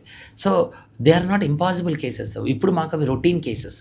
పేషెంట్ వచ్చినప్పటికీ తనకి ఇంపాసిబుల్, బట్ మాకు ఎవ్రీడే కేసెస్ అవి. అవును. ఇప్పుడు if you come to the clinic మా రోజు ఈ పేషెంట్లతోటే నడుస్తూ ఉంటుంది ఎప్పుడు. అండ్ ఎనిమల్ సినిమాలో కూడా మీరు చెప్పిందే సార్, అంటే హీరో ఇంకా గివ్ అప్ చచ్చిపోతాడు, 1% ఛాన్స్ కూడా ఉండదు అంటారు. బట్ అతను విల్ పవర్తో మళ్ళీ కంబ్యాక్ ఇచ్చి బ్రతికి చూపిస్తాడు. సో సంకల్పం మెడిసిన్ కన్నా గొప్పదా? మెడిసిన్ కన్నా గొప్పదా అనేది కాదు, కానీ సంకల్పం అనేది లేకపోతే వాళ్ళు ట్రీట్మెంట్లో పార్టిసిపేట్ చెయ్యరు. ఓకే. ఇప్పుడు ఒక నెక్ పెయిన్ పేషెంట్ ట్రైజెమినల్ న్యూరాలజియాస్ అనేవి చూస్తూ ఉంటాము, ఫేషియల్ పెయిన్స్ వస్తాయి. మన సల్మాన్ ఖాన్ కూడా మనకి అదే ప్రాబ్లం ఉంటుంది. ఫేస్లో కరెంట్ షాక్లు అంటే మెరుపు దాడి జరిగినట్టు ఉంటుంది మొహం మీద. అటువంటి పేషెంట్స్ ఎవరైతే వస్తారో వాళ్ళు ఇన్స్టెంట్గా, కేంబ్రిడ్జ్లో ఉన్నప్పుడు ఒక పేషెంట్ ట్రీట్మెంట్ కొంచెం కష్టం అని చెప్పితే కిటికీలో నుంచి దూకేసిపోయాడు. ఇంకా మీరు కూడా కష్టం అన్నారంటే ఇంకా నేను బతకడం వేస్ట్, ఇంకా అట్లా అయిపోతారనమాట. అలాంటి పరిస్థితిలో ఉండే పేషెంట్ని మనము రికవర్ చేయాలి అని అంటే ముందు పేషెంట్కి ఉండాలి, నాకు ఈ ట్రీట్మెంట్ పని చేయొచ్చు, పని చేస్తే నేను మళ్ళీ కొంత వర్క్ చేస్తాను, నా బ్యాక్ గురించి నా నీ గురించి నేను వర్క్ చేయాలి, చేస్తే నేను రికవర్ అవుతాను, కాబట్టి నేను డిటర్మిన్డ్గా పని చేస్తాను. ఆ సంకల్పం అనేది పేషెంట్కి ఉందనుకోండి, మేము చేసే ట్రీట్మెంట్లో పార్టిసిపేట్ చేస్తారు. మేము క్లినిక్లో చేయగలుగుతాం, ఇంటి దగ్గర ఎవ్రీ డే మార్నింగ్ ఈవినింగ్ వాళ్ళు ఎక్సర్సైజ్ అవి చేసుకోవటానికి వాళ్ళ దగ్గర నుంచి ఆ ఫోర్స్ రావాలి, పాజిటివ్ మోటివేషన్ ఉండాలి. మీరు సల్మాన్ ఖాన్ గురించి చెప్పారు కదా సార్, సో జనరల్ ఇక్కడ కూడా చూస్తుంటాం డెర్మటాలజిస్ట్ దగ్గరికి వెళ్ళిన పేషెంట్ అంటే లైక్ సెలబ్స్ వీళ్ళలో కూడా అదేదో ట్రీట్మెంట్ చేస్తే ఫేస్కి అంత స్పార్క్ వస్తుంటుంది అండ్ అదర్ ఎండ్లో హెడ్ ఏక్ కూడా ఉంటుందని చెప్తుంటారు. సో ఏంటి సార్ అంటే ఆ పెయిన్ వాళ్ళకి ఎందుకు వస్తుంది? ఇప్పుడు ఇందులో 2 రకాలు. ఇప్పుడు తలనొప్పులు అనేవి హెడేక్స్ అనమాట. ఓకే. అందులో ఒక రకం మైగ్రెయిన్. ఆ మైగ్రెయిన్ అవి వచ్చినప్పుడు చాలా ఇబ్బంది పడుతూ ఉంటారు. రెండో పార్ట్ వచ్చేసేసి ఫేషియల్ పెయిన్స్, ముఖంలో వచ్చే నొప్పులు. ఈ పార్ట్ ఏదైతే ఉందో ఇక్కడ నొప్పులు వస్తాయి. ఇది ఏమవుతుంది, ట్రైజెమినల్ అనేది ఒక నరం ఉంటుంది, అది 5th నర్వ్ మన ఫేస్లో. ఇది 3 భాగాలు అవుతుంది, పైన నుదుటి మీదకి ఒకటి, మధ్యలో ఒకటి, కిందకి ఒకటి. ఈ 3 ప్లేసెస్ ఏవైతే ఉన్నాయో ఈ 3 ఒక చోట నుంచి బ్రెయిన్ కింద నుంచి వస్తాయి. అవి అందులో ఒకసారి షార్ట్ సర్క్యూట్ అయింది అని అంటే వీళ్ళకి ఎలక్ట్రిసిటీ వెళ్ళిపోతూ ఉంటుంది. కారణాలు రకరకాలు ఉంటాయి. లోపల కొన్నిసార్లు బ్లడ్ వెసల్ తగులుతుంది, కొన్నిసార్లు కొన్ని జబ్బుల్లో జరుగుతూ ఉంటుంది, కొన్నిసార్లు ఏమీ లేకుండా కూడా జరిగిపోవచ్చు. ఇటువంటి నొప్పులు వచ్చినప్పుడు వాళ్ళు అవి తట్టుకోలేని one of the worst pains. ఎవరైనా సరే సూయిసైడ్ దాకా తీసుకెళ్లే నొప్పులు అని అంటే ఇదే, దీని పేరే సూయిసైడ్ డిజీజ్. ఓకే. అది వస్తే వాళ్ళు ఇంకా ట్రీట్మెంట్ జరగకపోతే నేను కూడా చూశాను అటువంటి పేషెంట్స్ని. అండ్ ఫైనల్ చెప్పండి సార్. అది వచ్చినప్పుడు దానికి చాలా సింపుల్గా చేసే ట్రీట్మెంట్స్ మన దగ్గర చాలా ఉంటాయి. సింపుల్. ట్రైజెమినల్ న్యూరాలజియాకి మనకి ఇక్కడ నుంచి నరం ఏదైతే ఉందో దాని దగ్గరికి ఒక నీడిల్ పంపించి ఆ నీడిల్ మీద రేడియో ఫ్రీక్వెన్సీ అబ్లేషన్ అనేది చేస్తూ ఉంటాం, వేడి క్రియేట్ చేస్తాము. అలాగే ఒక చిన్న బెలూన్ పంపిస్తాము, దాంతో నరంని కంప్రెస్ చేస్తాము. ఇటువంటి ట్రీట్మెంట్లు చేస్తే ఆ పేషెంట్కి నొప్పి తగ్గిపోతుంది, కొన్ని సంవత్సరాల వరకు నొప్పి రాదు, మళ్ళీ వాళ్ళు నార్మల్ లైఫ్ చేసుకోగలరు. ఇటువంటి సింపుల్ ట్రీట్మెంట్స్ తోటి మేజర్ సర్జరీస్ లేకుండా, మైక్రోవాస్కులర్ డీకంప్రెషన్ అంటారు, అటువంటి మేజర్ సర్జరీస్ బ్రెయిన్ ఓపెన్ చేసి దాని దగ్గరికి వెళ్ళి చేయాల్సిన పరిస్థితి ఉంటుంది. ఆ ట్రీట్మెంట్స్ దాకా వెళ్లకుండా చాలా ట్రీట్మెంట్స్ తోటి, ఈ సింపుల్ ట్రీట్మెంట్స్ తోటి మేనేజ్ చేసుకోవచ్చు. ఓకే. ఇవి చేయటం అనేది ఆ రైట్ పేషెంట్ని అర్లీ స్టేజ్లో పట్టుకుంటే చాలా లైఫ్స్ సేవ్ చేయొచ్చు. ఇప్పుడు మనకి చాలా వీడియోస్ ఉంటాయి మనవి ఇలా ఇటువంటి పేషెంట్ ట్రీట్మెంట్ చేసినవి, అవి చూస్తే పేషెంట్లు కూడా అర్థమవుతాయి. సార్ కోవిడ్ టైంలో చూసాం చాలామంది ఏంటంటే ఈ బ్రీతింగ్ ఇష్యూస్ వచ్చాయి, బెడ్స్లో పడిపోయారు, డిఫరెంట్ పర్స్పెక్టివ్స్లో లైఫ్గా అనిపించింది. But end of the day covid తగ్గాక కూడా ఇంకా కొంతమంది జిమ్కి వెళ్తున్న ఆ బ్రీతింగ్ ఇష్యూస్ కానీ కొన్ని చెప్తూనే వస్తున్నారు. సో ఈ కోవిడ్ వల్ల ఇప్పుడు కూడా క్యారీ అయ్యే పెయిన్ ఇష్యూస్ ఏమున్నాయి? చాలా రకాల ప్రాబ్లమ్స్ వచ్చాయి కోవిడ్ తర్వాత. ఇన్స్టెంట్గా వచ్చిన ప్రాబ్లమ్స్ ఏంటి, ఇంజెక్షన్స్ అవి చేసిన తర్వాత, ఏది మన వ్యాక్సిన్ ఇచ్చాం మనం, వ్యాక్సిన్ వల్ల ఆ తర్వాత ఆ చుట్టుపక్కల నొప్పులు రావటం, అవి బాడీ పెయిన్స్ అవి చూసాం. అది ఒక పార్ట్, దానికి కొన్ని రకాల మెడిసిన్స్ తోటి వాటితో తగ్గించవచ్చు. అయితే కొంతమందికి స్టిరాయిడ్స్ అనేవి ఎక్సెసివ్గా వాడేశారు పేషెంట్లు, వాళ్ళంతటా వాళ్ళు వాడుకోవటం. కానీ కొంతమంది డాక్టర్స్ తెలియక ఎక్స్ట్రా, అంటే అప్పుడు మనకి వేరే ట్రీట్మెంట్స్ కూడా ఏం తెలియవు, ఆ టైంలో స్టిరాయిడ్ ఒకటే ట్రీట్మెంట్ అనుకొని ఎక్కువగా వాడేయటం జరిగింది. వాటి వల్ల ఏం జరుగుతుంది, కొంతమంది పేషెంట్స్లో కొన్ని జాయింట్స్ పాడైపోవటం, ఎవాస్కులర్ నెక్రోసిస్ అని అంటాము, హిప్ జాయింట్స్లో, కొంతమందిలో మేము షోల్డర్లో కూడా చూసాము. రకరకాల ప్లేసుల్లో ఈ ఏవియన్ అనేది ఒక జబ్బు కింద చూస్తూ వచ్చాము. ఈ ఏవియన్ అనేది వస్తే ఇది ఒక పేషెంట్కి లైఫ్ లాంగ్ తను అనుభవించే జబ్బు అనమాట. లైఫ్ లాంగ్ అయిపోతుంది. ఒక జాయింట్ ఒకసారి పాడైపోయింది, బంతి గిన్ని కీలు అంటాం కదా మనము, జాయింట్ ఏదైతే కలిపి ఉంటాయో ఆ బాల్ అనేది కుళ్ళిపోతుంది లోపల. దానికి వెళ్ళే బ్లడ్ సర్క్యులేషన్ పోయి ఇది చచ్చిపోతుంది, లోపల టిష్యూ పాడైపోయి ఏవిఎన్ జరుగుతుంది. చెప్పండి. సో ఇటువంటి ఏవిఎన్ వచ్చినప్పుడు ఈ బాల్ కొలాప్స్ అయిపోతుంది. ఇట్లా మనకు వస్తుంది కదా, ఇది కొలాప్స్ అయిపోయి దానివల్ల ప్రాబ్లమ్స్ వస్తాయి. ఇది జరుగుతూ ఉంది ఏవిఎన్లో. అయితే ఇటువంటి ఏవిఎన్ బాగా ప్రాబ్లం అయిపోతే సర్జరీ ఒక్కటి తప్ప వేరే మార్గం లేకుండా ఓన్లీ సర్జరీ చేశారు. దాని లోపల కోర్ డీకంప్రెషన్ అని లోపలని రీమ్ చేసి లోపల చేయటము, ఆ తరువాత తీసేసి కొత్త జాయింట్ని రిప్లేస్ చేసేయటము, ఇవి 2 మెయిన్ ట్రీట్మెంట్స్ అయిపోయాయి దీనికి. అయితే ఏంటి, మేము సపరేట్గా దానికోసం ఏం చేసాము, రీజనరేటివ్ థెరపీస్, అబ్లేషన్స్ వాడుకొని ఈ అర్లీ స్టేజెస్లో ఉండే ఏవిఎన్స్ చాలా మటుకు స్టేజ్ 1, స్టేజ్ 2, కొంతవరకు అర్లీ 3లో ఏం చేసుకుంటూ వచ్చాము, జాయింట్ లోపలికి రీజనరేటివ్ కానీ బాల్ లోపలికి రీజనరేటివ్ ట్రీట్మెంట్స్ కానీ ఇటువంటివి చేసిన దానివల్ల కొంతవరకు జాయింట్ డీజనరేషన్ని, అరిగిపోవటాన్ని, పాడైపోవటాన్ని నిరోధిస్తే ఉన్న దాంతో వాళ్ళు చాలా సంవత్సరాలు కాపాడుకోగలుగుతారు. ఇప్పుడు దాదాపు 5-6 ఇయర్స్ నుంచి మన దగ్గర చాలామంది పేషెంట్స్ని అలాగా మేనేజ్ చేస్తూ వస్తున్నాము. ఇప్పటికి కూడా ఉన్నారు చాలామంది అలాగా, సర్జరీలు జరగకుండా చాలామందిని మెయింటైన్ చేస్తూ ఉన్నాము. సో ఇది యంగ్ పేషెంట్స్లో ఉన్నాయి, ఓల్డ్ పేషెంట్స్లో కూడా జరుగుతూ ఉన్నాయి అన్నమాట. సార్ కొన్ని ఇన్సిడెంట్స్ ఉంటాయి సార్, అంటే ఒక క్లినిక్లో పెయిన్ ట్రీట్మెంట్ చేస్తుంటారు కానీ వాళ్ళు ఇక్కడికి వచ్చిండరు, ఆన్లైన్లోనే డాక్యుమెంట్ చూసి ఆన్లైన్లోనే ఫోన్ కాల్ తీసుకొని ప్రాపర్ కమ్యూనికేషన్ లేకుండా 100% మీకు తగ్గిపోతుందని డైరెక్ట్ స్టేట్మెంట్ ఇచ్చి పేషెంట్తో ఫీజు తీసుకొని పంపిస్తుంటారు. సో ఇది నిజంగా జరుగుతుందా లేకుంటే ఇది ఒక బ్లఫా? ఇవి చాలా చోట్ల జరుగుతూ ఉన్నాయి. ఇప్పుడు మనకి ఈ వీడియో కన్సల్టేషన్స్ ఇవి వచ్చేసిన తర్వాత చాలాసార్లు మనం పేషెంట్లను చూడకుండా సింపుల్ ట్రీట్మెంట్స్, ఏదో ఒక మందు, సింపుల్ ప్రాబ్లమ్స్కి ట్రీట్మెంట్స్ చేస్తే పర్వాలేదు. మేజర్ ప్రాబ్లమ్స్కి మనము పూర్తిగా ట్రీట్మెంట్స్, ఇంటర్వెన్షన్స్, సర్జరీస్ అలా ప్లాన్ చేయటం చాలా తప్పు. ఎందుకంటే ప్రాబ్లమ్స్ మన కళ్ళకి కనపడని ప్రాబ్లమ్స్, దూరంగా పేషెంట్ని పరీక్ష చేసి ఎగ్జామిన్ చేస్తేనే తెలిసేవి, అవి రిలేట్ చేసుకొని స్కాన్స్ని కన్ఫర్మ్ చేసుకొని స్టార్ట్ చేయాల్సిన ట్రీట్మెంట్స్ ఎన్నో ఉంటాయి. అది లేకుండా చేస్తే డాక్టర్లు పప్పులో కాలేస్తారు. దానివల్ల నష్టాలు కూడా జరిగే ప్రమాదం ఉంది.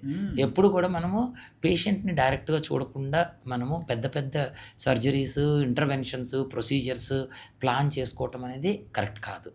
మనం జాగ్రత్తగా చేసుకోవాలి ఇవి. అదే పేషెంట్లు కూడా దీన్ని ఎంకరేజ్ చేయకూడదు. డాక్టర్స్ ట్రీట్మెంట్ ఫోన్లో చెప్పేస్తారు. ఇప్పుడు మేము క్లియర్గా చెప్పేస్తాం, పేషెంట్కి ఎప్పుడైతే మల్టిపుల్ ప్రాబ్లమ్స్ కనిపించినాయో, లేదు మీరు రావాల్సిందే, వచ్చి ఓకే టెంపరీ ఈ మెడిసిన్స్ తీసుకోండి, సింపుల్ మెడిసిన్స్, ఈలోపు మీరు క్లినిక్కి రండి, కొంత నొప్పి తగ్గగాలి లేచి బయలుదేరండి, మిమ్మల్ని ఎగ్జామిన్ చేయాలి, దాంతోపాటు మీ స్కాన్స్ని కలిపి చూసిన తర్వాతే ట్రీట్మెంట్. అండ్ మన final question sir, so surgeons చేసే మిస్టేక్కి అండ్ పెయిన్ మేనేజ్మెంట్ వాళ్ళు చేసే మిస్టేక్స్ ఎలా ఉంటాయి సార్? అంటే బేసిక్గా ఒక డాక్టర్ అయ్యిండి కూడా ప్రతిసారి మనం 100% రైట్ అవ్వము, కొన్నిసార్లు మిస్కాల్కులేషన్స్ అవుతుంటాయి. సో ఓవరాల్గా దీని గురించి ఏం చెప్తారు? మెడిసిన్ అనేది మల్టిపుల్ బ్రాంచెస్ తోటి అల్టిమేట్గా పేషెంట్ని సెంటర్లో పెట్టుకొని మనం ట్రీట్మెంట్ చేయాలండి. ఇప్పుడు సర్జరీ వాళ్ళైనా సరే, పెయిన్ వాళ్ళైనా సరే, ఫిజిషియన్స్ అయినా సరే, ఫిజియోథెరపీ, సైకాలజిస్ట్, సైకాట్రిస్ట్ ఎవరైనా సరే, అందరం కలిసి ఆ పేషెంట్ని ఇంప్రూవ్ చేయడానికి ప్రయత్నం చేయాలి. నేనే మొత్తం చేస్తాను, ఇంకా వేరే ఇంకెవరు అవసరం లేదు అని అనుకుంటే పేషెంట్కి మనం ఇంజస్టిస్ చేస్తాము. ఓకే, ఎవరు అనుకోకూడదు, సర్జన్ అనుకోకూడదు, పెయిన్ డాక్టర్ అని అనుకోకూడదు. సో నా రోల్ ఎంతవరకు ఉంది అనేది చూసుకొని ఆ రోల్ చేసి మనం పక్కకు వచ్చి మిగతా వాళ్ళని ముందుకు తీసుకురావాలి. అది జరిగినప్పుడు ఏమవుతుంది, you give best care to the patient. దానివల్ల ఆ డాక్టర్కి వాల్యూ పెరుగుతుంది, ఆ హాస్పిటల్కి వాల్యూ పెరుగుతుంది, అల్టిమేట్గా పేషెంట్కి బెనిఫిట్ జరుగుతుంది. ఇది చేయటం చాలా ఇంపార్టెంట్. అయితే ఇప్పుడు ఇందులో వీలైనంత వరకు పేషెంట్కి సర్జన్ చేయాల్సిందేంటి, సర్జరీ వల్ల మార్బిడిటీ ఉంటుంది అనేది మనం గ్రహిస్తే, మార్బిడిటీ అంటే మనము ఎప్పుడైనా సరే కత్తి పెట్టాము అని అంటే కత్తి తాలూకు ప్రాబ్లమ్స్ పేషెంట్కి ఉంటాయి. అవును. సో వాటిని మినిమైజ్ చేయాలి. అలాగే పెయిన్ డాక్టర్ చేసేటప్పుడు చేసిన ఇంజెక్షన్స్ వల్ల కూడా కొంత, సర్జరీ అంతా ఉండకపోవచ్చు, కొంత ప్రాబ్లమ్స్ ఉంటాయి. సో ఇది వీలైనంత వరకు తగ్గించుకోవాలి. అది కూడా లేకుండా ఉంటే వాళ్ళకి అప్పగించాలి. ఇలా everyone should think about patient. Patient ముందు మనందరం వాళ్ళకి సపోర్ట్, అది వస్తే కనుక ఎథికల్గా మనకి ప్రాక్టీస్ జరుగుతుంది. అది జరిగితే పేషెంట్కి బెనిఫిట్ జరుగుతుంది, వాళ్ళు పేషెంట్లు మన రిటర్న్ గౌరవిస్తారు. లేకపోతే ఇప్పుడు వచ్చే డాక్టర్లు అందరూ దొంగలు టైప్లో మాఫియా జరుగుతుంది, ఇటువంటి పదాలు మన మీదకి రాకుండా చూసుకునే బాధ్యత డాక్టర్ల మీద ఉంది. But thank you so much sir, చాలా విషయాలు చెప్పినందుకు thank you so much. So చూసారు కదండి, పెయిన్ మేనేజ్మెంట్ అంటే ఏంటి, పెయిన్ ఎలా వస్తుంది, ఒక పెయిన్ వల్ల బాడీలో జరిగే ఫ్లక్చువేషన్స్ ఏంటి, ప్రతి ఒక్క దాని గురించి కూడా నీట్గా ఎక్స్ప్లెయిన్ చేశారు కదా. మరి ఈ ఇంటర్వ్యూ చూసాక మీ మనసులో ఇంకేమైనా డౌట్స్ ఉన్నా మీ డౌట్స్ని తప్పకుండా కమెంట్ చేయండి. And please do subscribe our channel Sudheer talks for more updates.